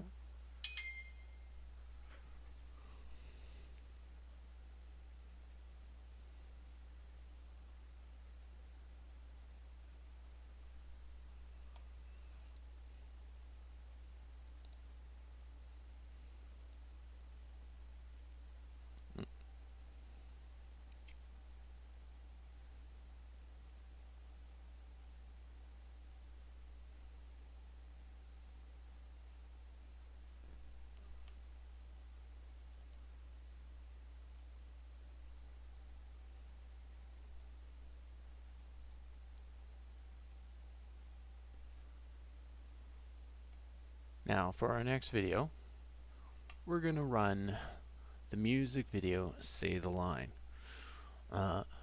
This popped up on me after the Shoe on Head video, where the reference Say the Line was repeated.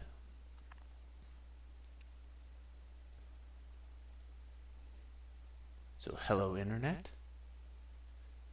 Enjoy the music video, Say the Line.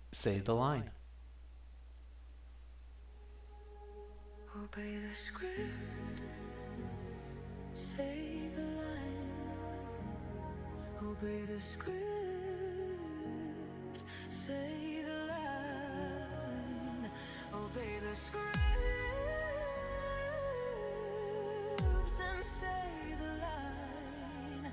Say the line, oh say the line. Obey the script.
Now, that was actually a pretty good video. I thought that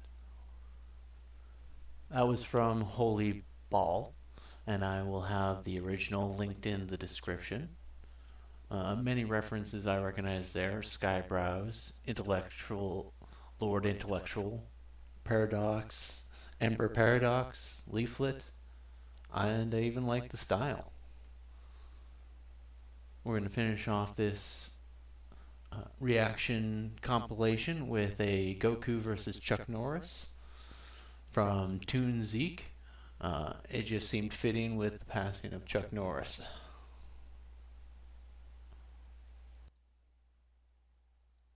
So this is him, Chuck Norris, the strongest human on Earth. He doesn't look like much. I heard that. How? I whispered that in my mind. I heard that too. How are you still whispering that in Are your you mind? as strong as they say? I'll put it this way for you. I'm the only one that can see John Cena. That's impossible. Well, if you're so strong, how many push-ups can you do?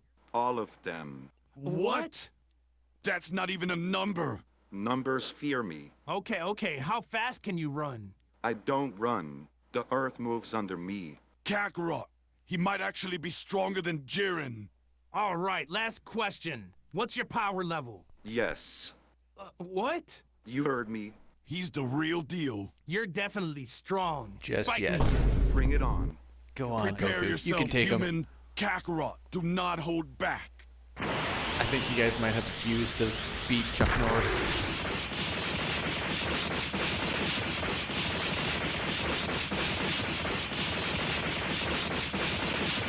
Did he just catch one of my punches with his butt cheeks? Kakarot, that's peak divine aura. I was using negative percentage of my strength. Negative? How is that even possible? I hit He's myself not during even the trying fight. yet. To give you two a fighting chance. He did what?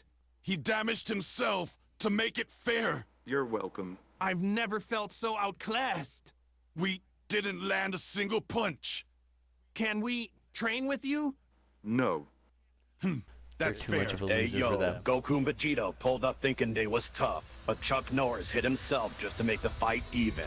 He's different. Tune in next time on Dragon Ball Z, where the Saiyans learn you don't test a man who can see John Cena. So this is him. Now that was definitely a blast. Bunch of puns. Although the AI voice for Chuck Norris there needed to be worked on a little bit better. That just sounded like a computer repeating.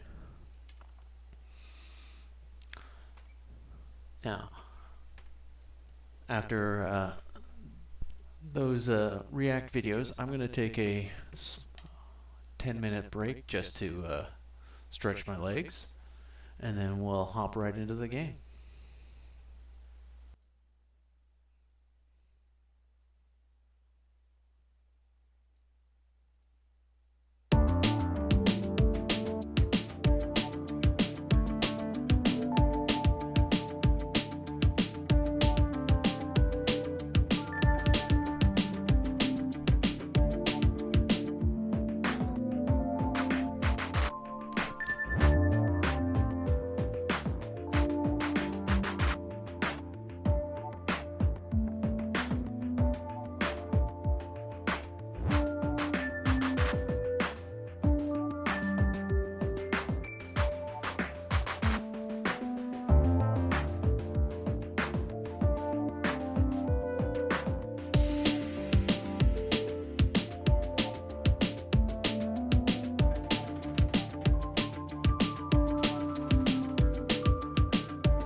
We're just loading Palworld now.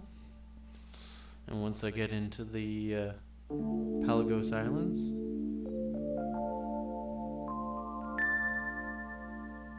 we'll flip the stream over.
And now we're just waiting for the game to load.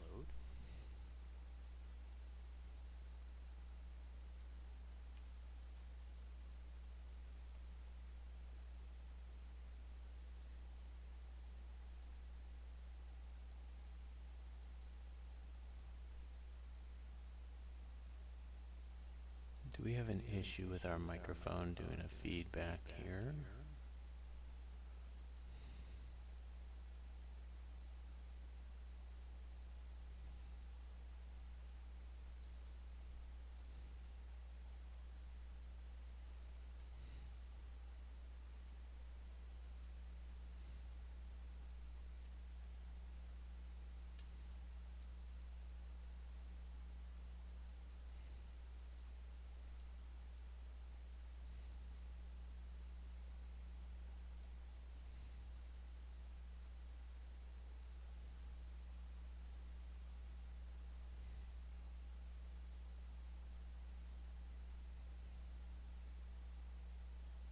I think we're making our way through technical problems.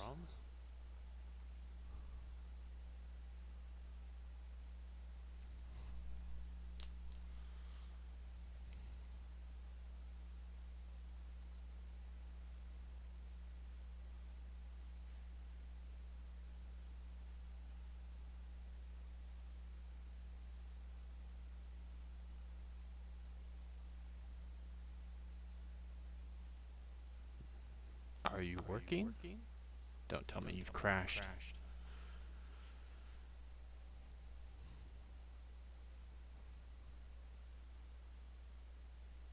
No, I think it's my rig just struggling to load the game.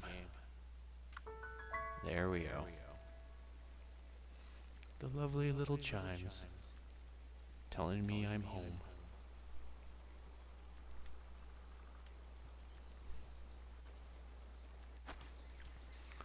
And now we're gonna dump all our pals out.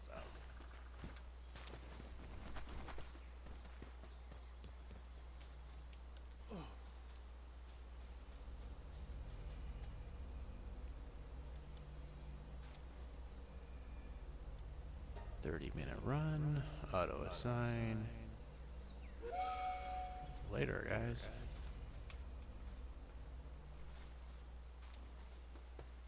Oh, maybe dual streaming this game might not be in the future. Or I'm gonna have to work on getting some of my streaming settings on a better buffer rate. Now, can I fix my armor?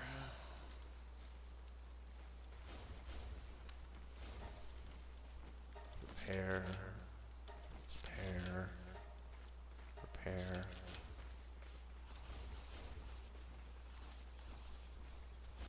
Now I said I was doing the achievement to get 90 kinds of pals, so it is going to require me to go further off. So, where are we gonna head? Level 30. Dart. Dart was still a pretty big challenge. Let's see if we can expand over here.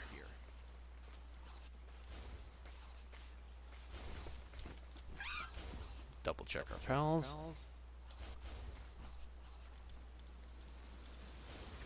We could get our syndicate thug to come with us. But I don't think that he'll help us out in this endeavor.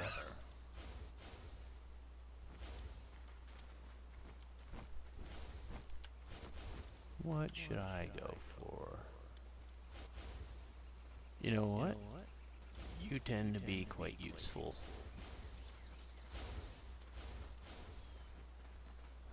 And now off we go to the north. We'll see if we can explore in and around here. Maybe even get this boss.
Do I have bounties for you?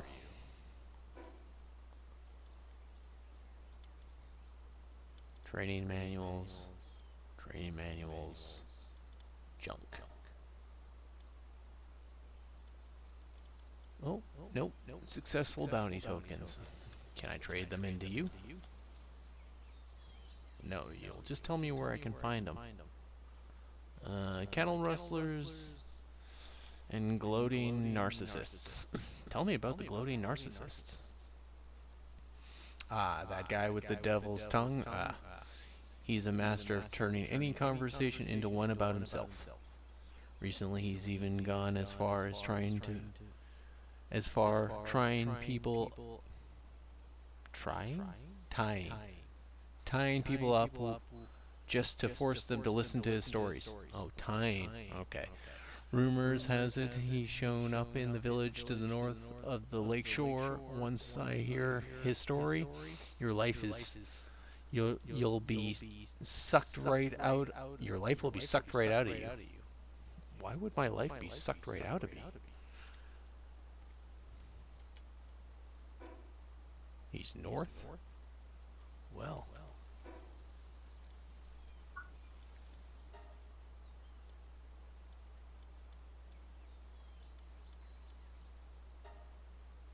Boss fights, creatures.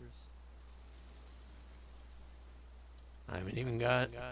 It's going to take me a while to get to 90 kinds of creatures if I'm only at that few.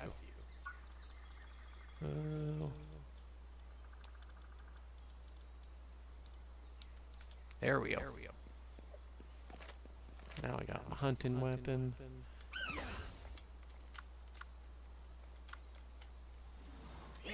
And get my steed.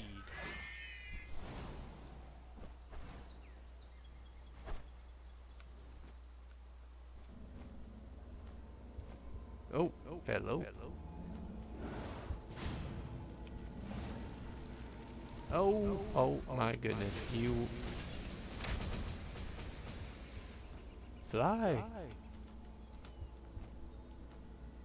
Yeah.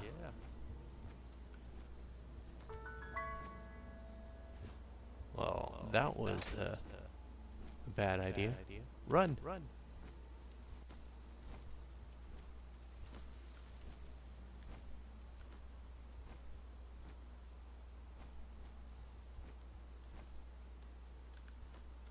I'm gonna have to be careful with you guys.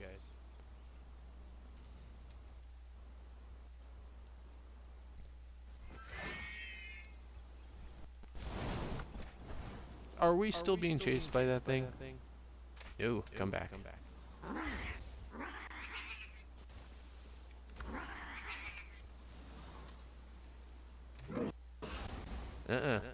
You are my trusty stallion. We're getting out of here.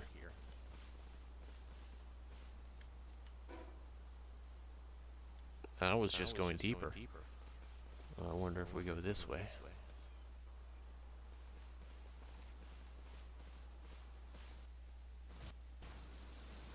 Oh, Alliance. Free Pal Alliance.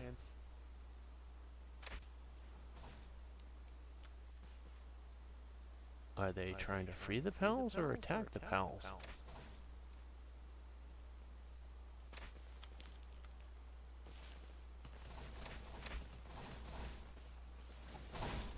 We'll find out if they attack me.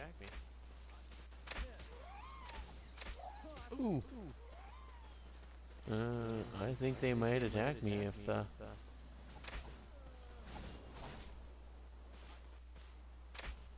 I try anything.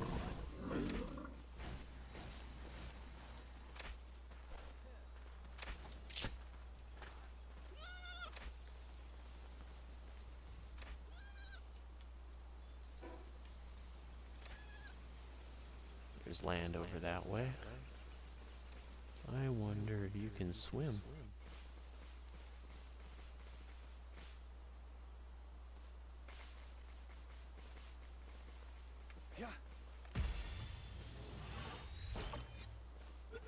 Back bonus. Nope. And that's a fail.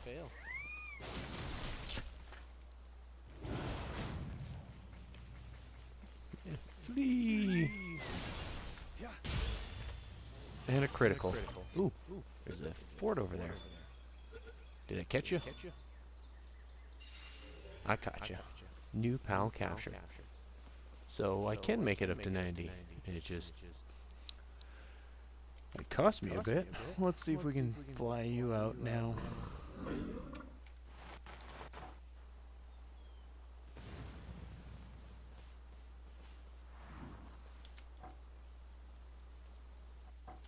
I have to get off you first, and then I can switch you? Oh.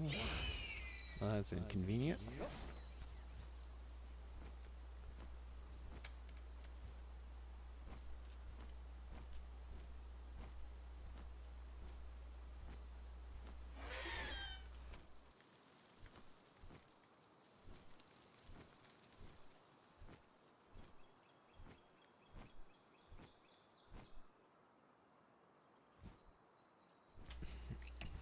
I get it, you're hungry. Oh, Syndicate. They might not be too pleased with me. Can I feed you from here?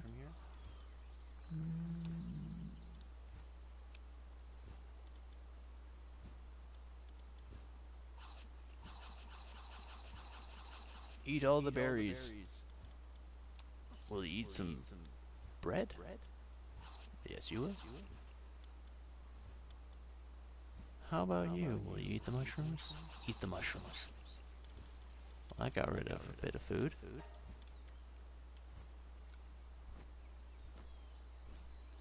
Ooh, and a chest.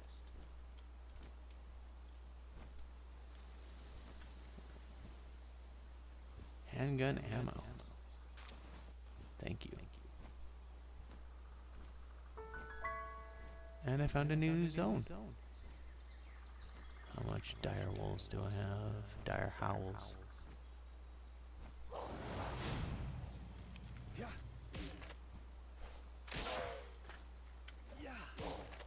Oh, really? How about now? Oh, yeah. Of course it is.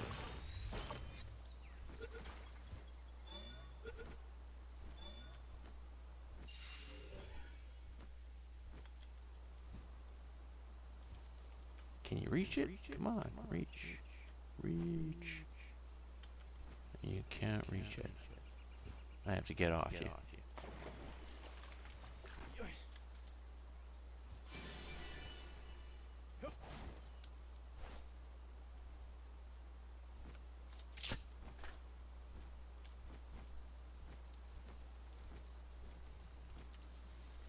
And where am I at? That's where I wanted to check out.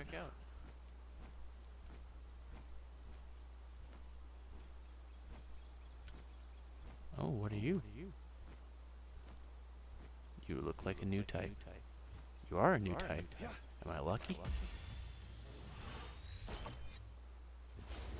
Nope. Nope.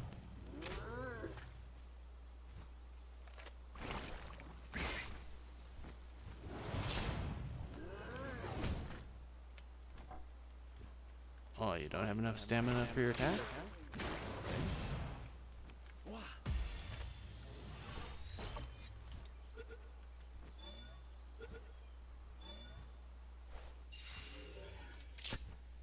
Another one goes down.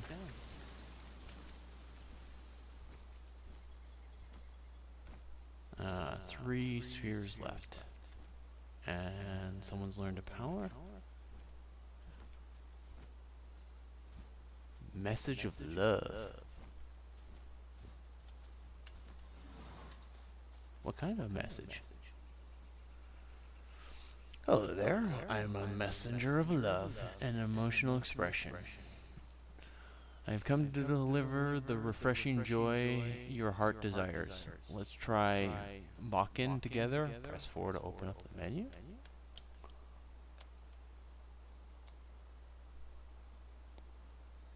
Press 4. Emote. Bakken. Yeah!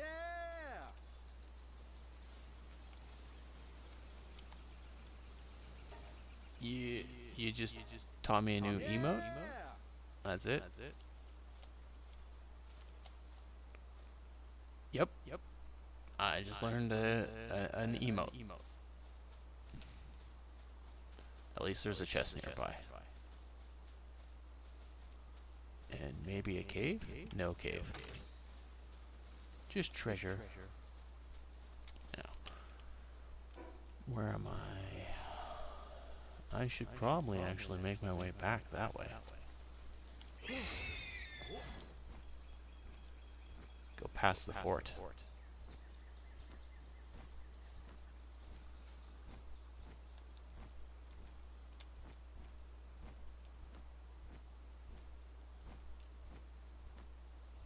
Oh.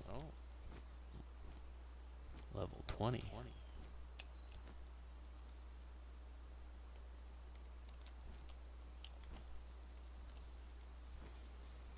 We're gonna risk it.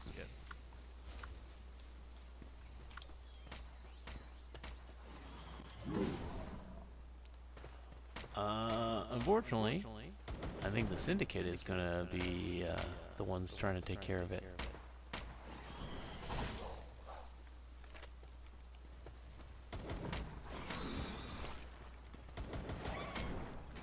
Come on, keep lowering it. That's it. Keep lowering it. Oh, you killed it. What a failure. Well, I guess I'll just take care of you guys.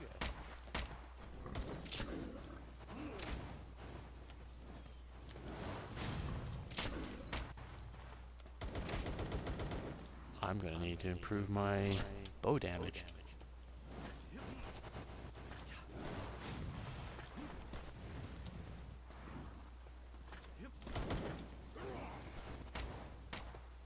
Let's change you.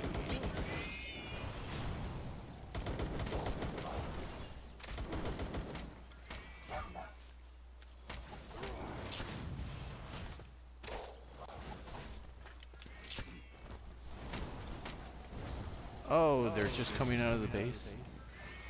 Is this just gonna reload more of them?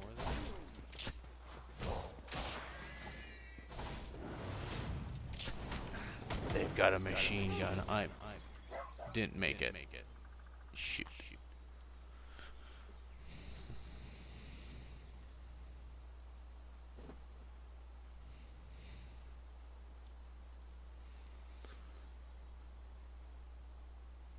Now we gotta run back and collect my body.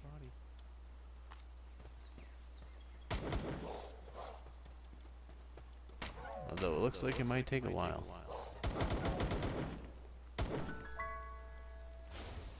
We're just gonna sprint there.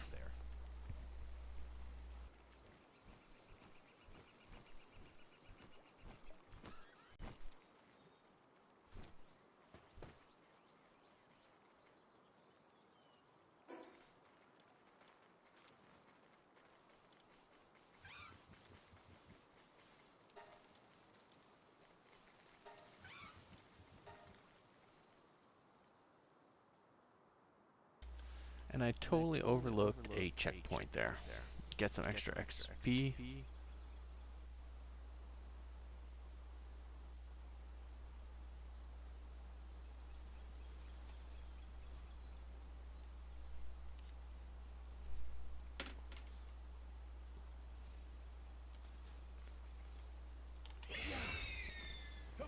Alright, let's follow this map here. We need to go that way. Over the hill, and through the woods.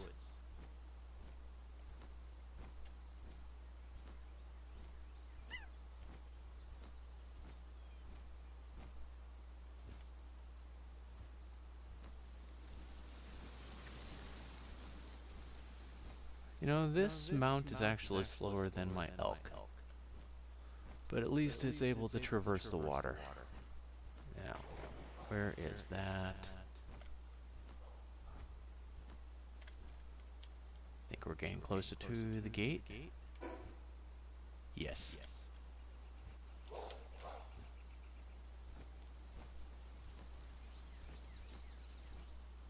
We'll get the gate. We'll go collect my body. See, it's glowing right over there. Oh, look, and there are more of those cow things.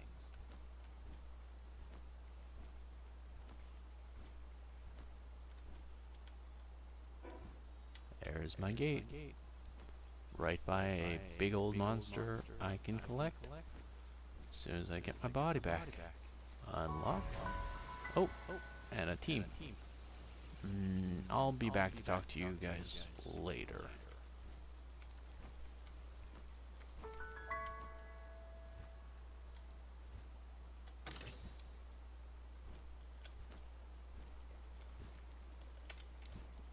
Yeah, I get it. I can't talk while riding.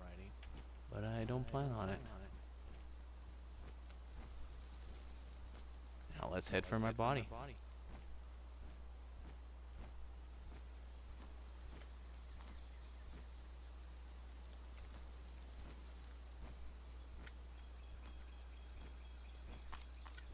Nope.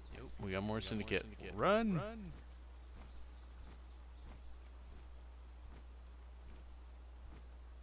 We're just gonna fly by them. We're just gonna run and collect our stuff and get out of there. No need to mess with their stuff anymore. Yep, here they go.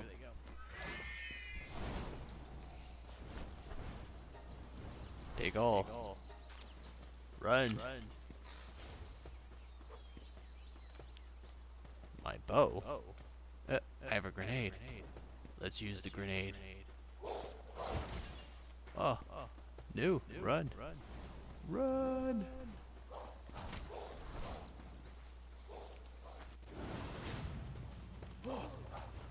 What will the grenade do? Minor damage.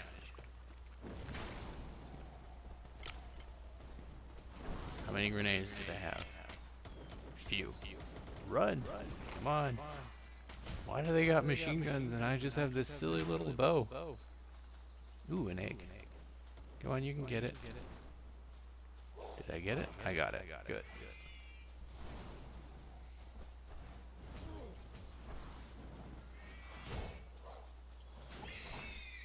Give me a ride. We're off. Fly.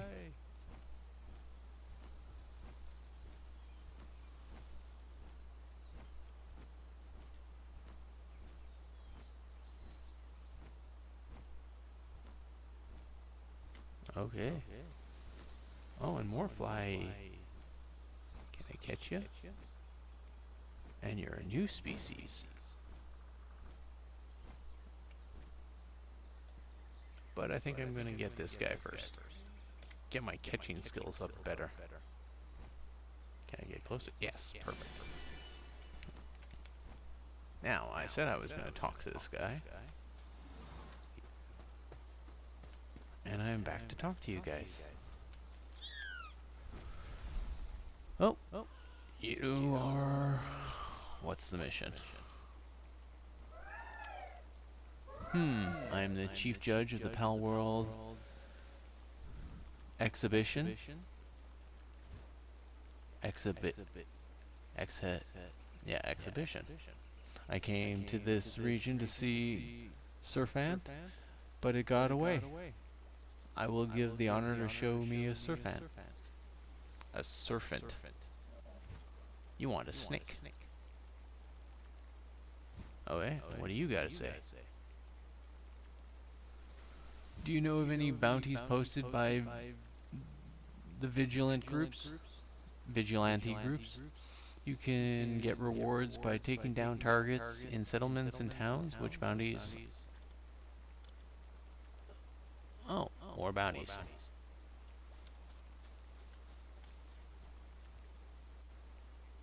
I got 5 of you. Can I catch one more of you? You know what? We're not gonna risk it without damage.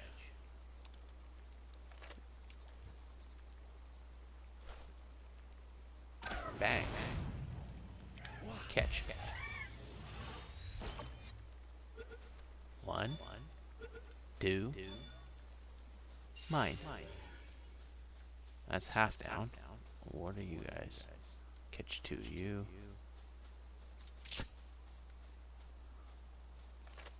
Yeah. Catch a few of you.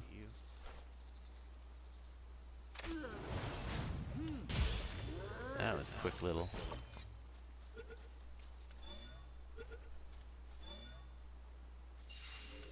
We hunting cows in the dark. Bang.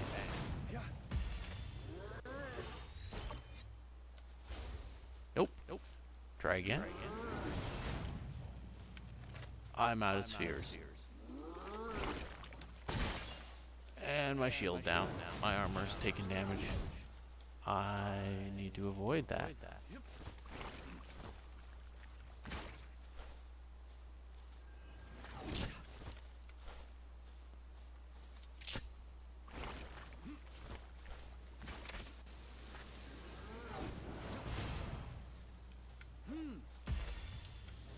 That little ball might not be able to do it.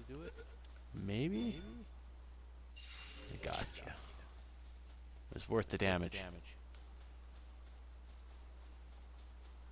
Really? I caught the creature already? What creature do I have to show you? I don't think I have the creature you want to see. Yeah. I didn't think so. You're just the quest marker.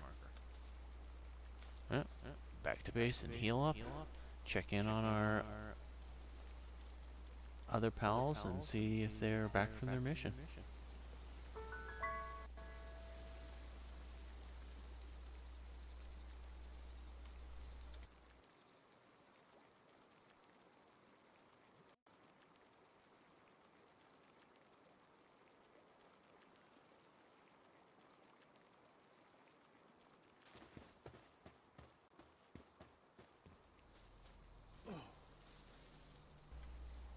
Nope, not back yet. Still got a few more minutes. Everyone's resting. They need a quick drop button. Oh, they do have one. Quick drop.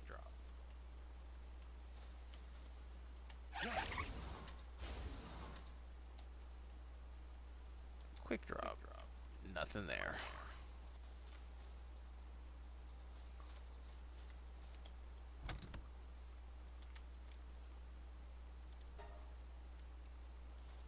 I should get rid of these training manuals. Fix up my armor.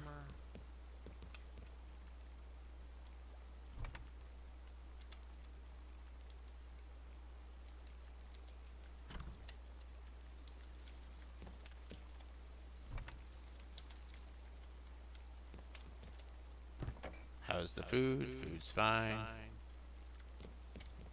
Although, put the meat in there.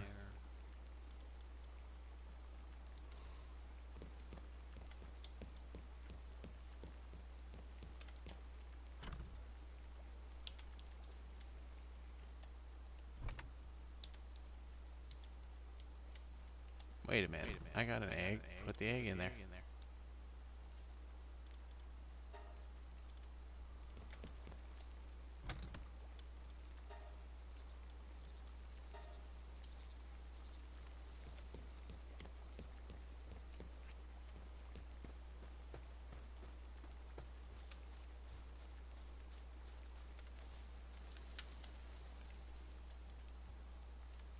We got milk.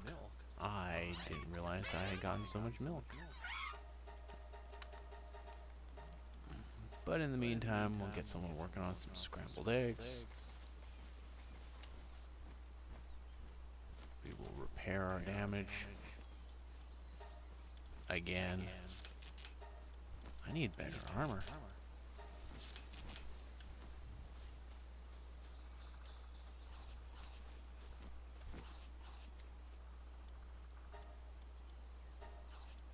Only 7.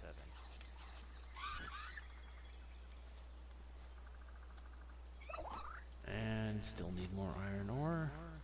I need to set up that second base in order to get that going.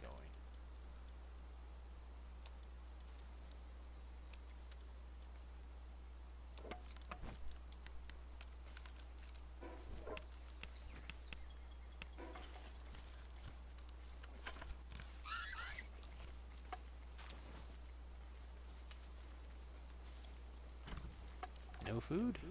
No food. Well, then we grab some food.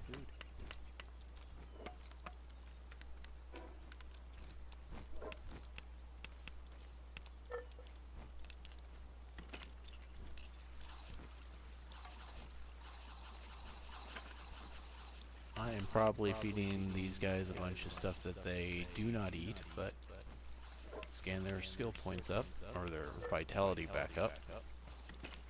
Do I have enough to upgrade? Yeah. 7.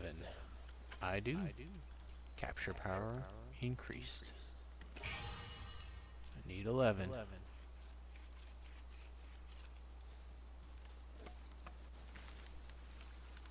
You're still grabbing the berries.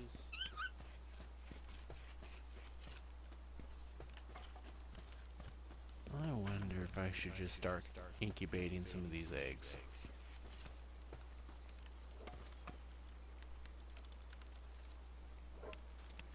You make all that.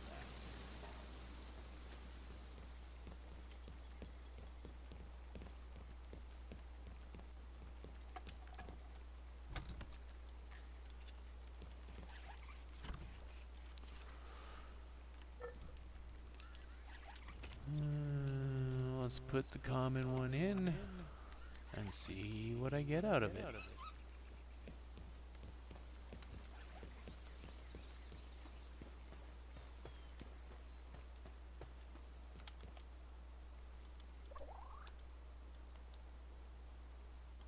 How long are you gonna take? Seems a little cold.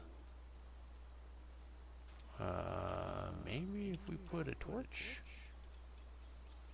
If a single bit of light is placed, will that count for heat?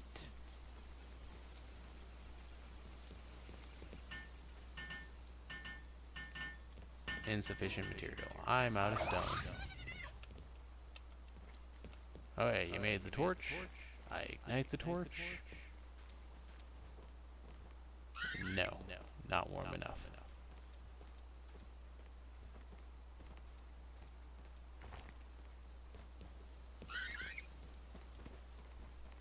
Do I just put a fire close by? A furnace?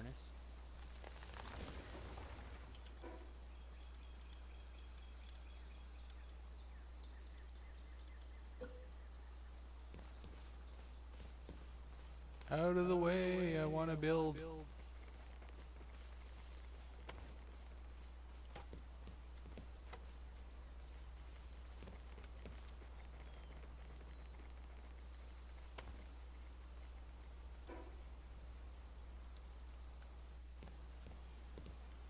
We need more stone.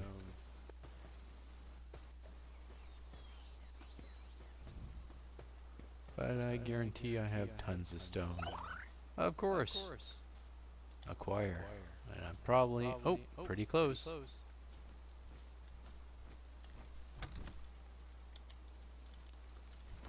More stone.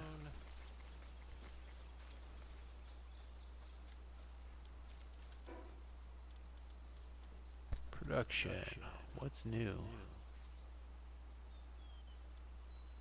The weapons table. 10 nails.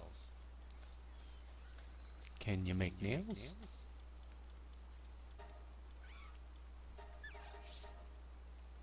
That'll make 10 nails. Someone come build that for me. Do I have one? I have one. I don't have one of those. Build one of those.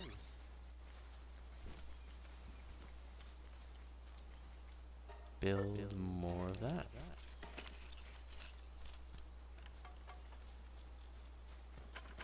You're still cooking.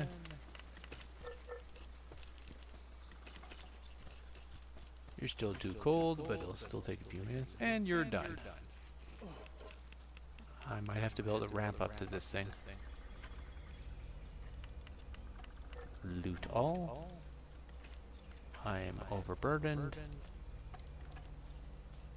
but not by much. Luckily, this little guy helps carry some of that weight. I get it, I'm too heavy. Are you saying I'm fat? I'm just big boned.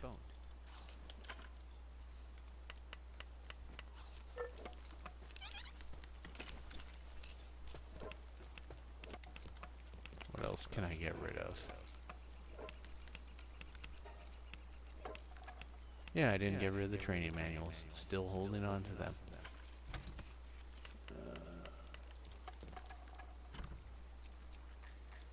I can get rid of you.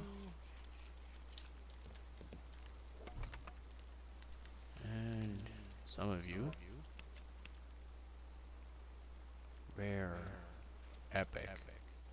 Uncommon. Legendary. Legendary. I think we're gonna need to build a box. Do I have enough? I need more wood. Why do I not have wood? Because I have no one assigned to that. Can I... Pals.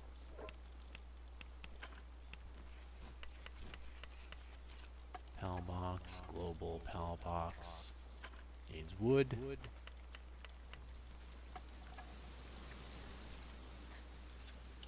We need wood. I have this lumber.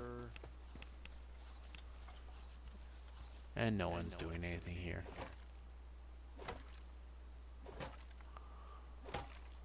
I wonder if I collect more wood than they do. Considering 14 was all that came out, I'm pretty sure I do collect more wood.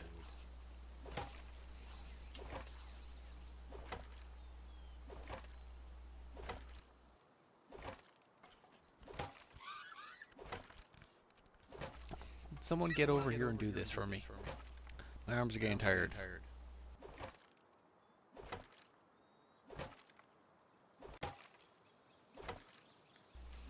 So you already passed 15.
And I realized my mic has been off for a while this entire time.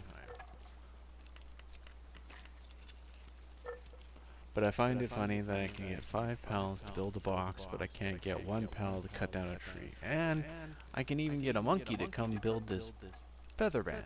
What are you looking at? Just sitting there. Are you coming? Or am I going to complete this before you show up? Ah, you finally arrived. And you're patting, playing patty cake. Pat, pat, pat, pat. Way to go. You helped out with the job. Now, let's replace that with that. Did I just get a slight increase in armor? Yes, 24. That's better than nothing.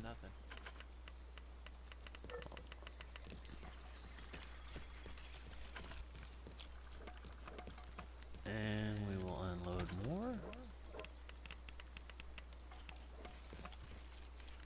Can I unload more anywhere?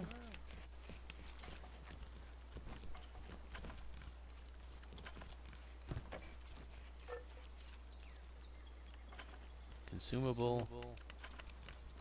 All these consumables go in there. Look, it's so much neater.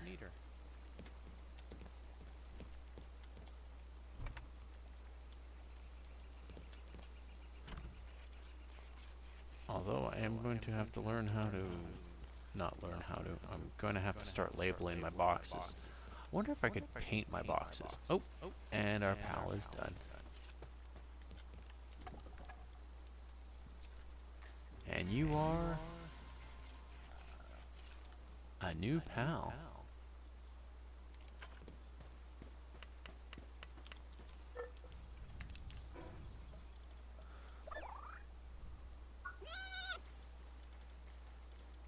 What are you? A grass type. Aw, you're a thorny little one.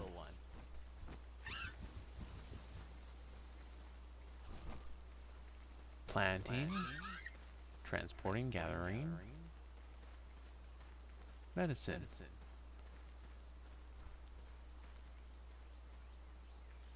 Any other? Ah, you drop weed seed. I need more of you. Oh, and what's our caliber? Farming. You can provide milk. Moo.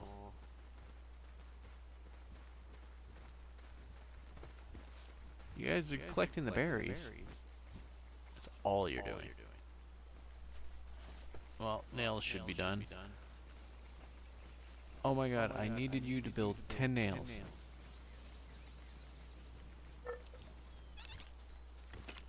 And a collar. What do I pay you people for?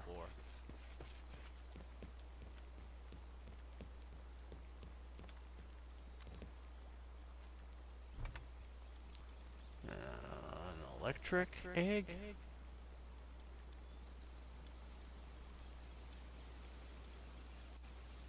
And a dark egg. Let's go for the common electric egg. I'm pretty sure I know what you're gonna be. Get another Sparket.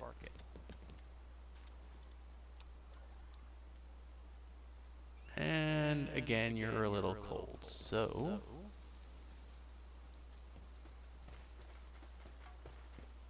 can I move you? You're still making eggs. Let's finish these eggs. No one's made the eggs. Do I have to do everything myself?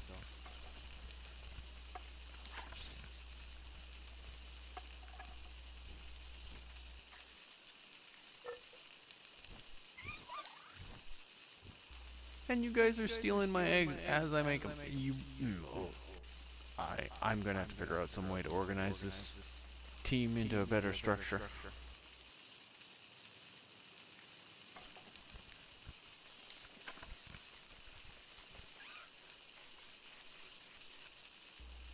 Although I do make some mean eggs, you guys are enjoying them quite a bit. Leave me not even. I didn't even get one. How's my? Still working on the nails. At least you're done. Oh, what else can you make? Do I have one of you? I do have one of you. And you? I need one of you.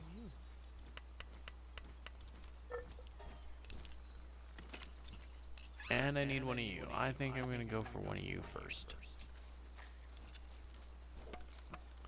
Collect my orbs. And you need more wood. And I believe I already have that accessory attached. Yes.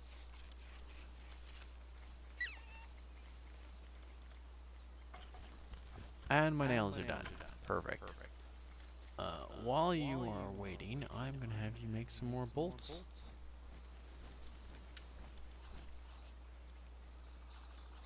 I don't see bolts.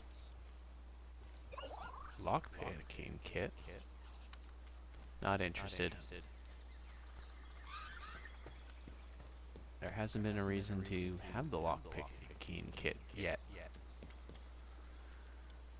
Yeah. Ooh, I still need you. Build the grappler.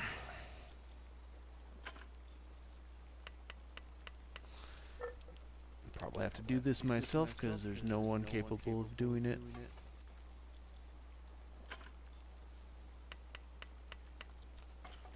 Waste all this daylight just working away, gearing up, preparing for more of a hunt.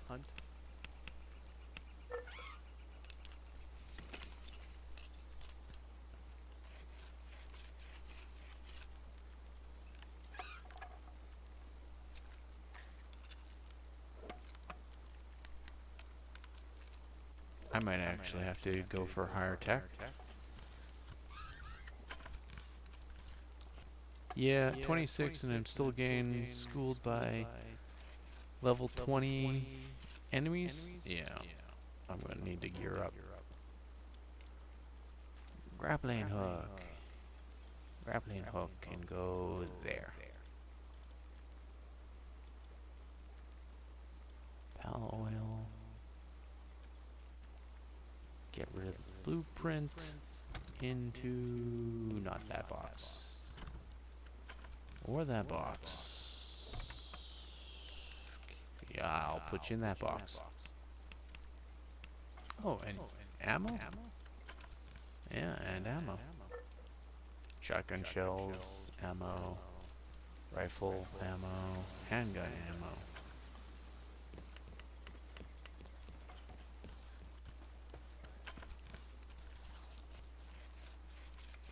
What kind of arrows am I using? Just standard arrows? Standard arrows.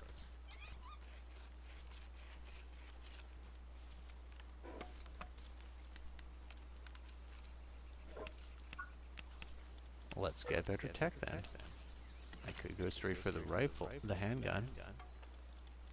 But I think the musket might be more needed. Heater.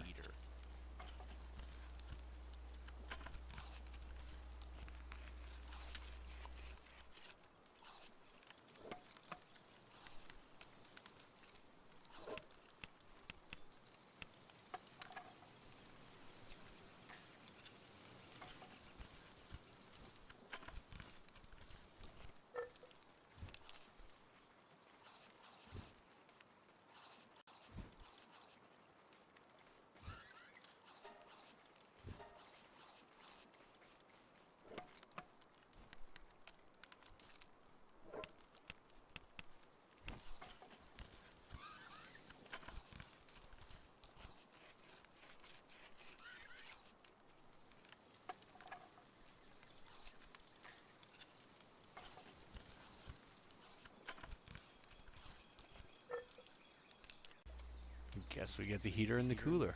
So, cooler. And there was a heater I saw. Maybe it's down. Heater.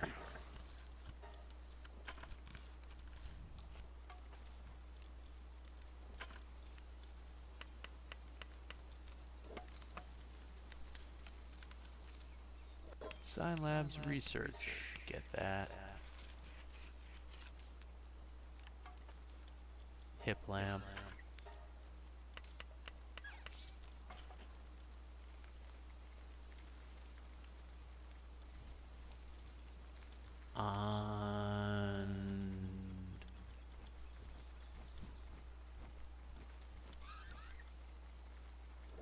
We'll just do that for now.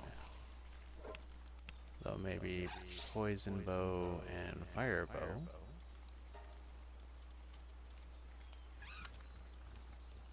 Do I have to? Oh, right. I have to make them in order to use the arrows for them.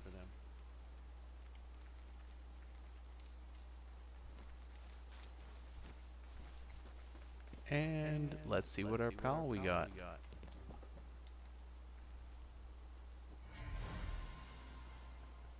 A Dazzy.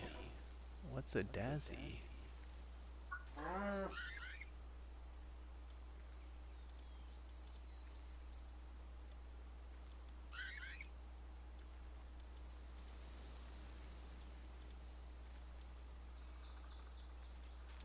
And a Dazzy.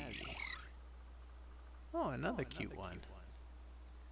Just in a little cloud. Hard work generates electricity and transportation. Oh, well, that's useful.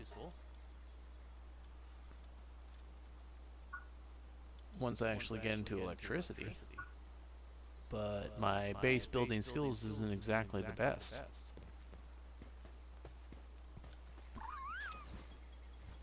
Well, since the heater is not working, we're going to get rid of you.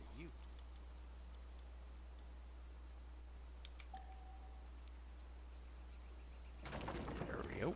Thank you.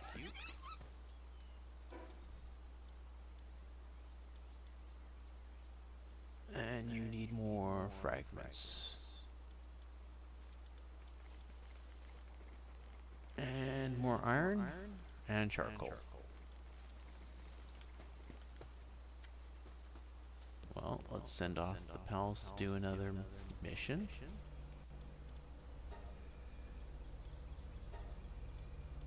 And off you go.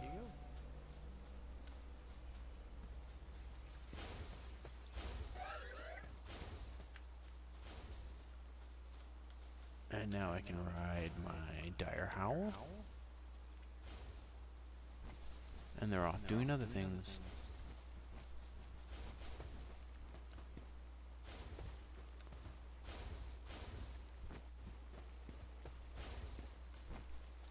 Oh, you're mining the rock.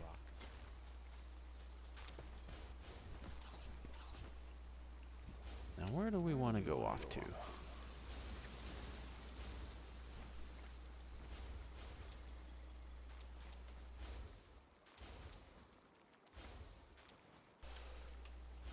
Oh, there's another sealed realm of the Swordmaster. I think I'd rather try to get that.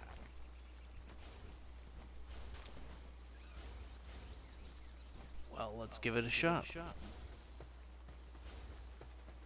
Although nighttime's coming, we might want to wait a bit.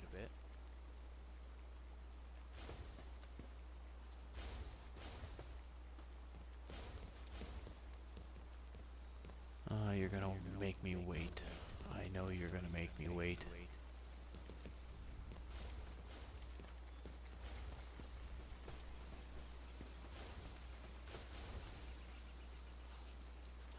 Are you all still head on? You're all still headed out.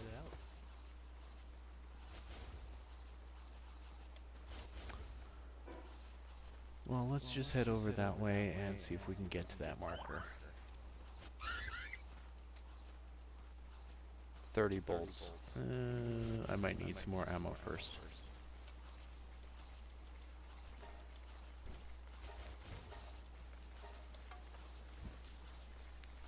Oh, yeah, I need someone over here to help me make some arrows.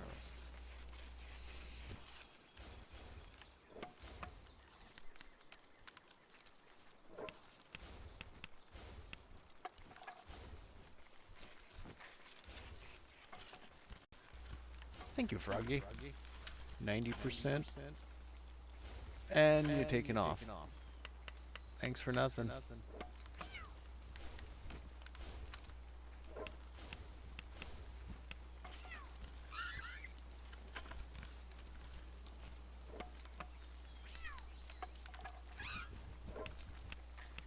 Oh, another 90.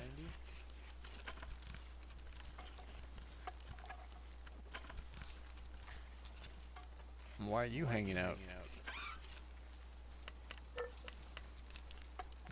Why don't you go off and do something more important? Don't just stare at me. Everyone is just hanging out here staring at me. Or am I just... because you guys are trying to get to your little... beds?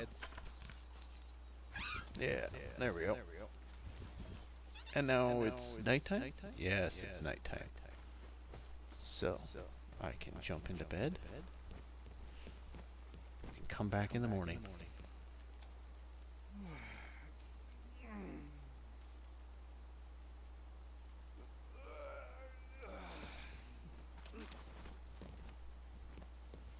I didn't know I could climb my own walls. Can I climb my own walls? I can climb my own walls.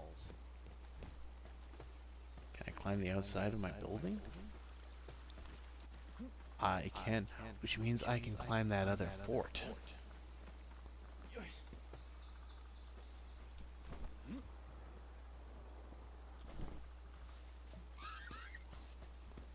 But enough of that.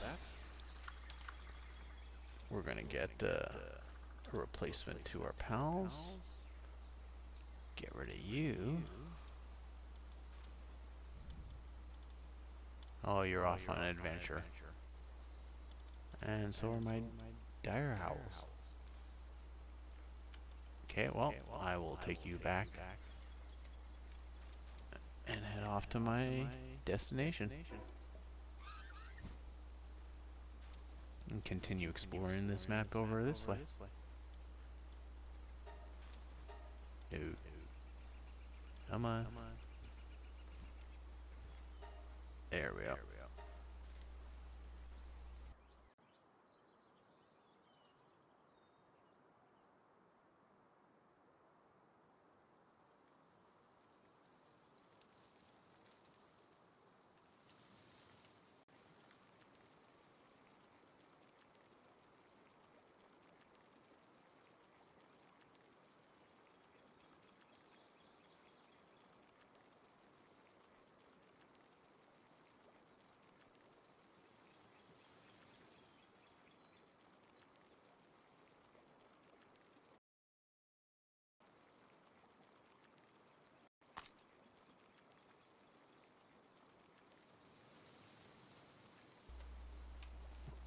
Am I lucky?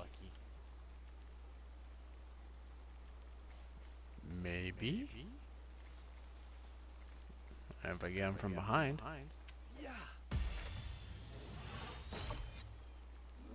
No.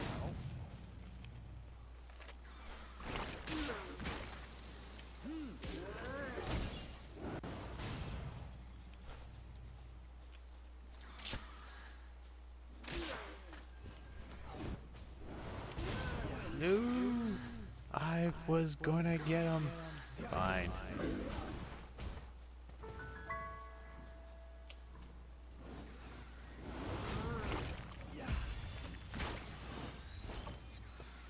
Oh, what are you? You look fun to catch.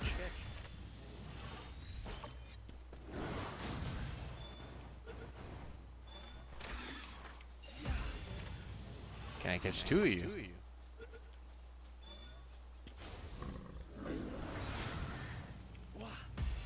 We'll try now.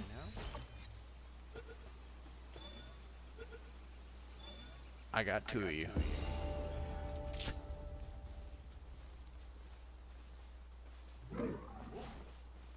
Ooh, and I can get my sphere back. Oh, I am headed towards this marker, so I want to follow the trail.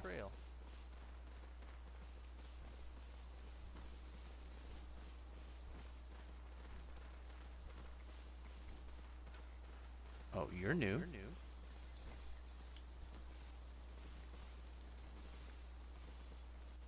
Can I catch you blind?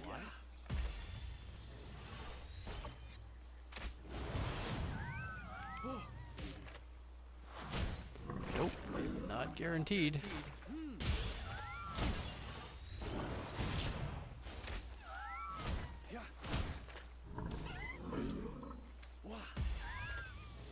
I am wasting so many of these spheres.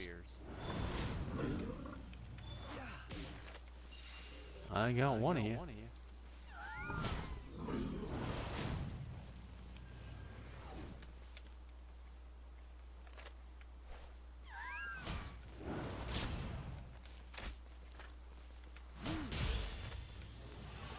Am I lucky enough? Nope. Flying sheep.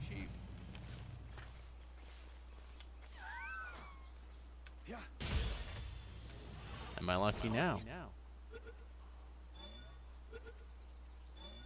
2 for 2.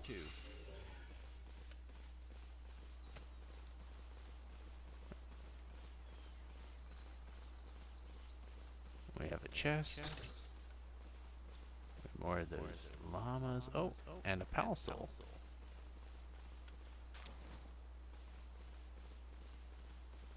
Oh, you guys are just hanging out at this place? Oh, there's a bunch of you.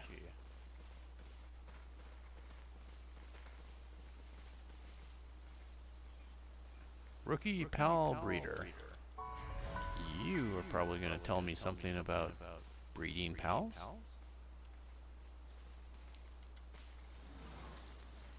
And you're giving that sheep a bit of... Yep. Belly rubs. Yeah, I got a minute. What's your deal? You're a breeder. Well, what kind of breeder? I'm stuck in a square one. I need a breeding farm. Yeah, I got that. Is it worth it?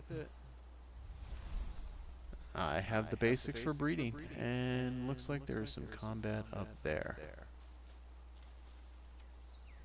Oh, did I catch? Yeah, good. There, 23.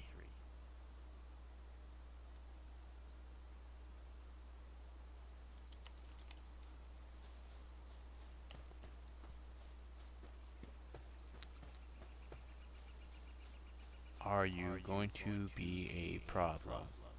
I don't want any trouble. Nope, you're a problem.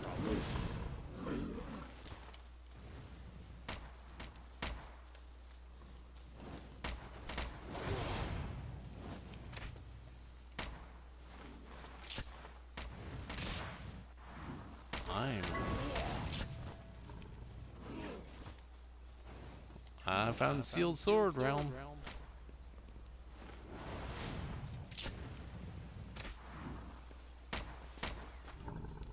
I'm going to need bullets. I need ammo. I need guns. I need guns. Now, you are the sword master. Sword master of what? Oh, you're Bushi. 23. 17. That still seems easier than you do. 31. Oh yeah, not gonna happen. Well, now that I found you, I'm going to take my leave of you.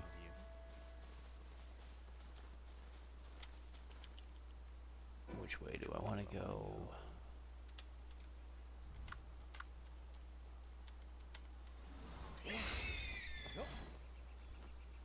We'll head back over the water.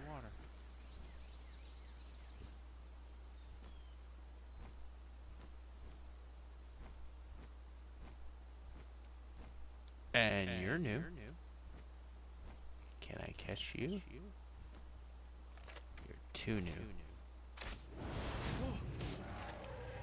So new that that wasn't even worth the shot.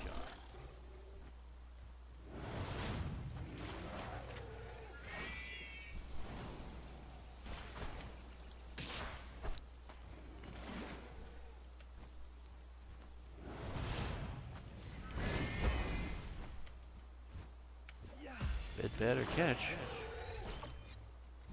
Oh, let's go for the big one. I can catch you now. I got you. I'll be able to take you back.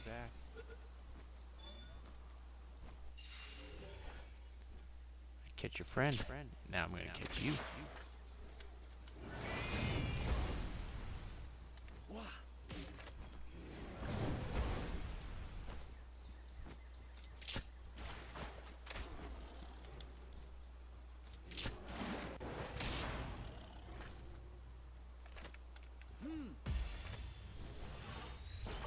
I got two of you.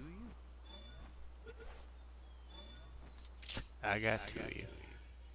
Can I just collect the rest of you?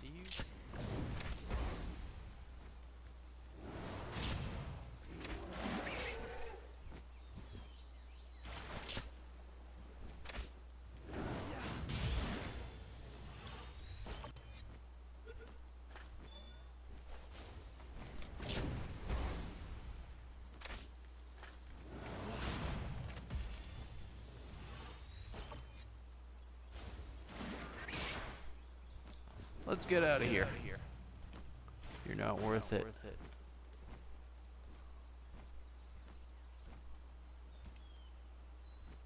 Climb. And switch. Alright, I have to dismount you, and then I can switch you. And then remount you. And off we go.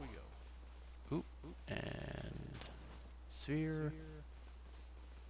Some more birds.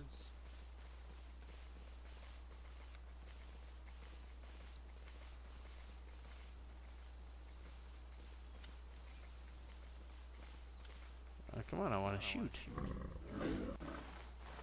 Oh, you just have ramming power.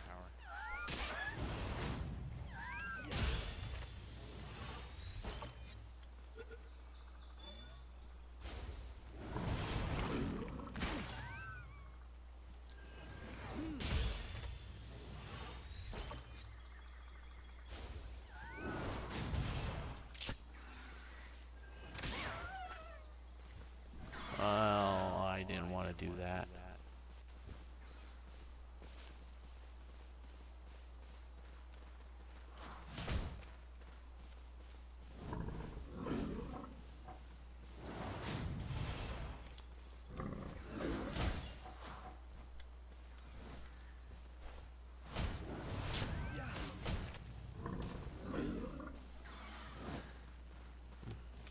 You guys have to attack in packs? Yes, you do. Oh, and I got multiple. Well, we're just gonna run. We're just gonna run. Flee.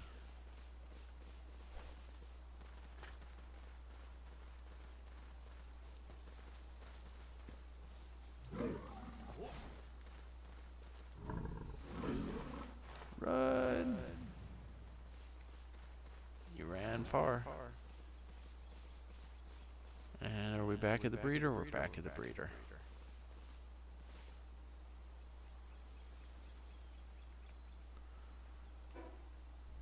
Can we heal? Anything to heal? Nothing to heal.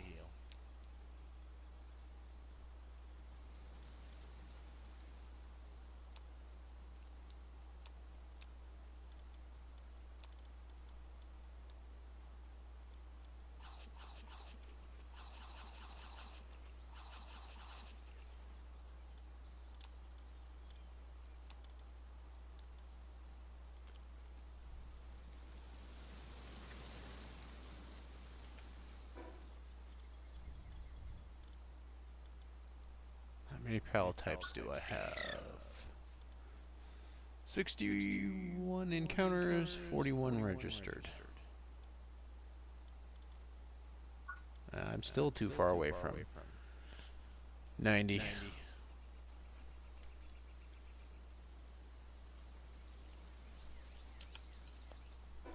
Oh, we got more of the area explored.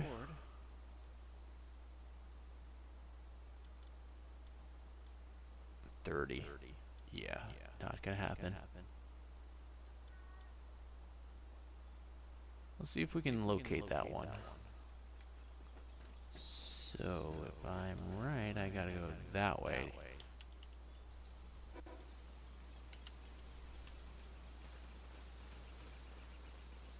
Kinda that way.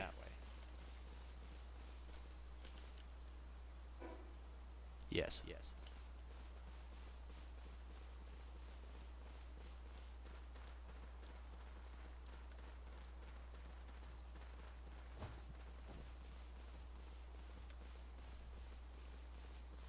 Find ourselves a cave.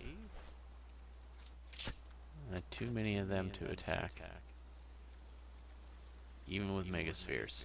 Yeah, 4%. In the meantime, we will just mark this on the map.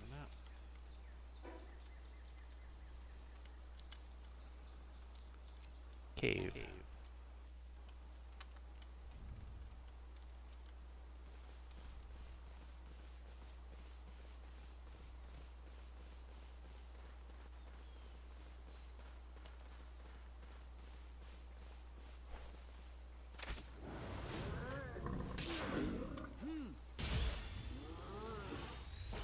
Am I getting better? 2? Yeah. A little bit better. Oh, we're back at that fort. Yes. Can we just bypass the fort?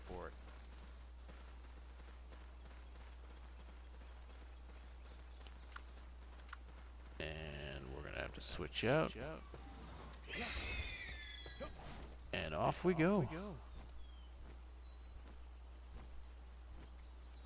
Now, according to this, he's just in the middle of the bay.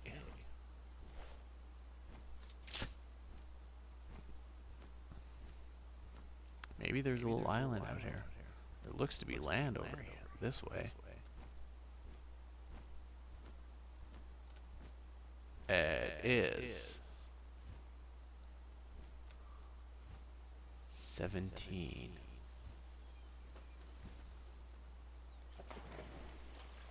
I guess we're gonna go take this on as is.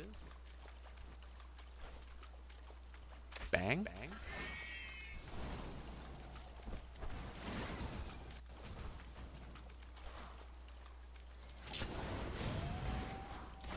Of course. We have other guests.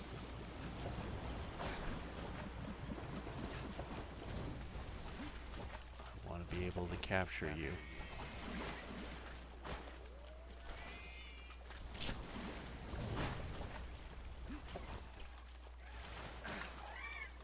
Unfortunately, you are making it challenging for me to get close enough. There. We take care of you. Oop. Nope. Run. Flee. And miss. Take care of you. Good. Now, it's just down to you. Can I keep you distracted? That's right. Look at me. And hopefully,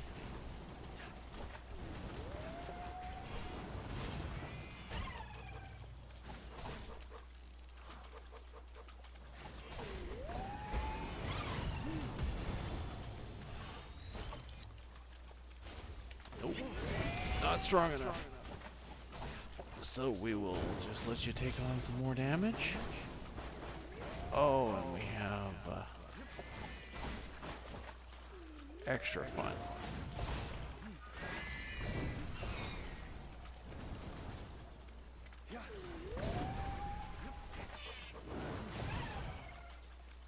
Come on. Oh. Come on, you can get him. Yes! Now you, I have to deal with on my own.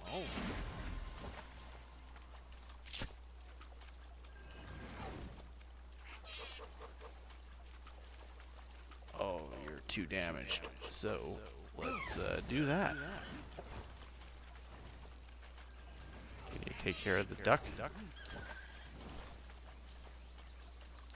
Yeah, you were a demon in the water.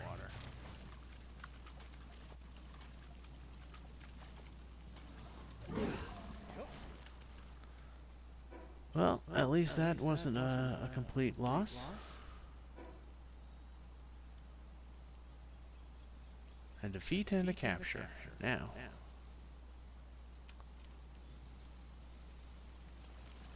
Which way back home? That seems to be the best route. Man, this is a shallow lake.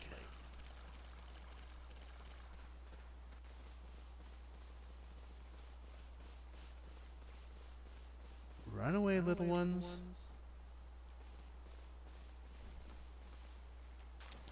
I will come back with my prize.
Let's see what tech we can upgrade.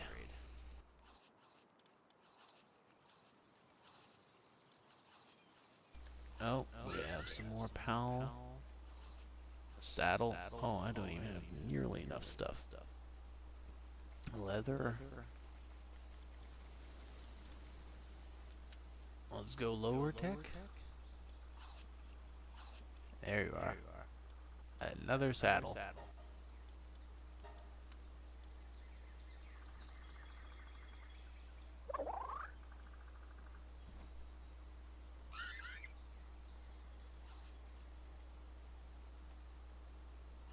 saddles. A necklace.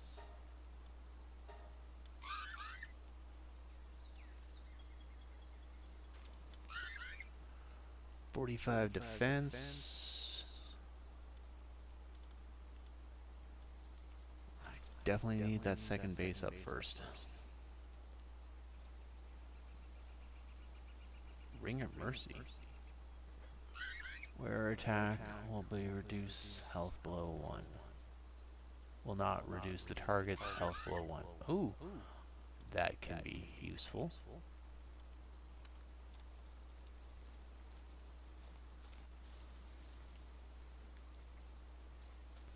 Can you make anything? Do I got one? I don't have a saddle for you yet.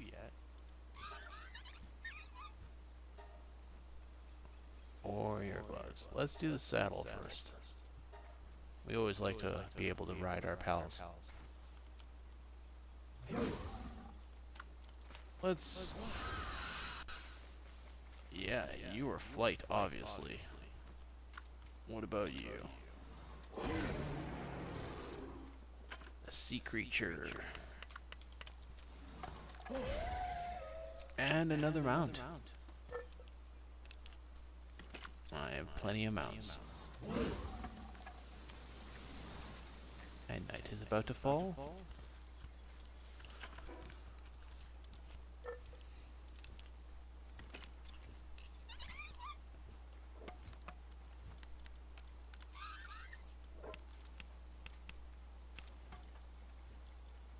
Palworld box.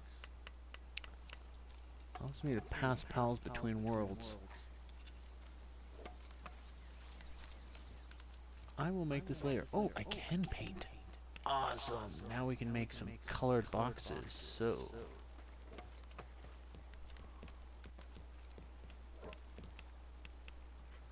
What? You're not paintable? But you're paintable. I want to paint you, but you're not paintable.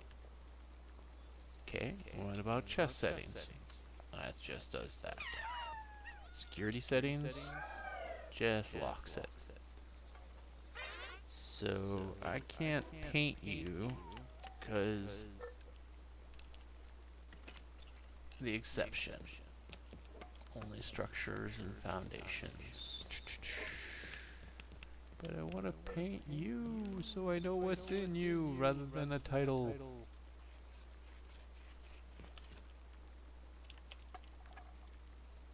Because, actually, can I even change your title? Oh, wrong button.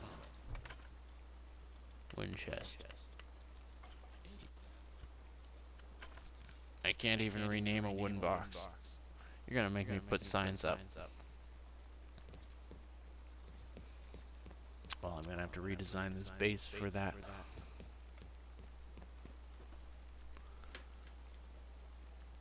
But I think my stream has gone long enough. I thank those that joined me tonight. And tune in next Friday at 9 Central Standard Time. When we'll either be doing more Palworld or playing Terraria. We'll definitely be doing some more React content. Until then, have a good night.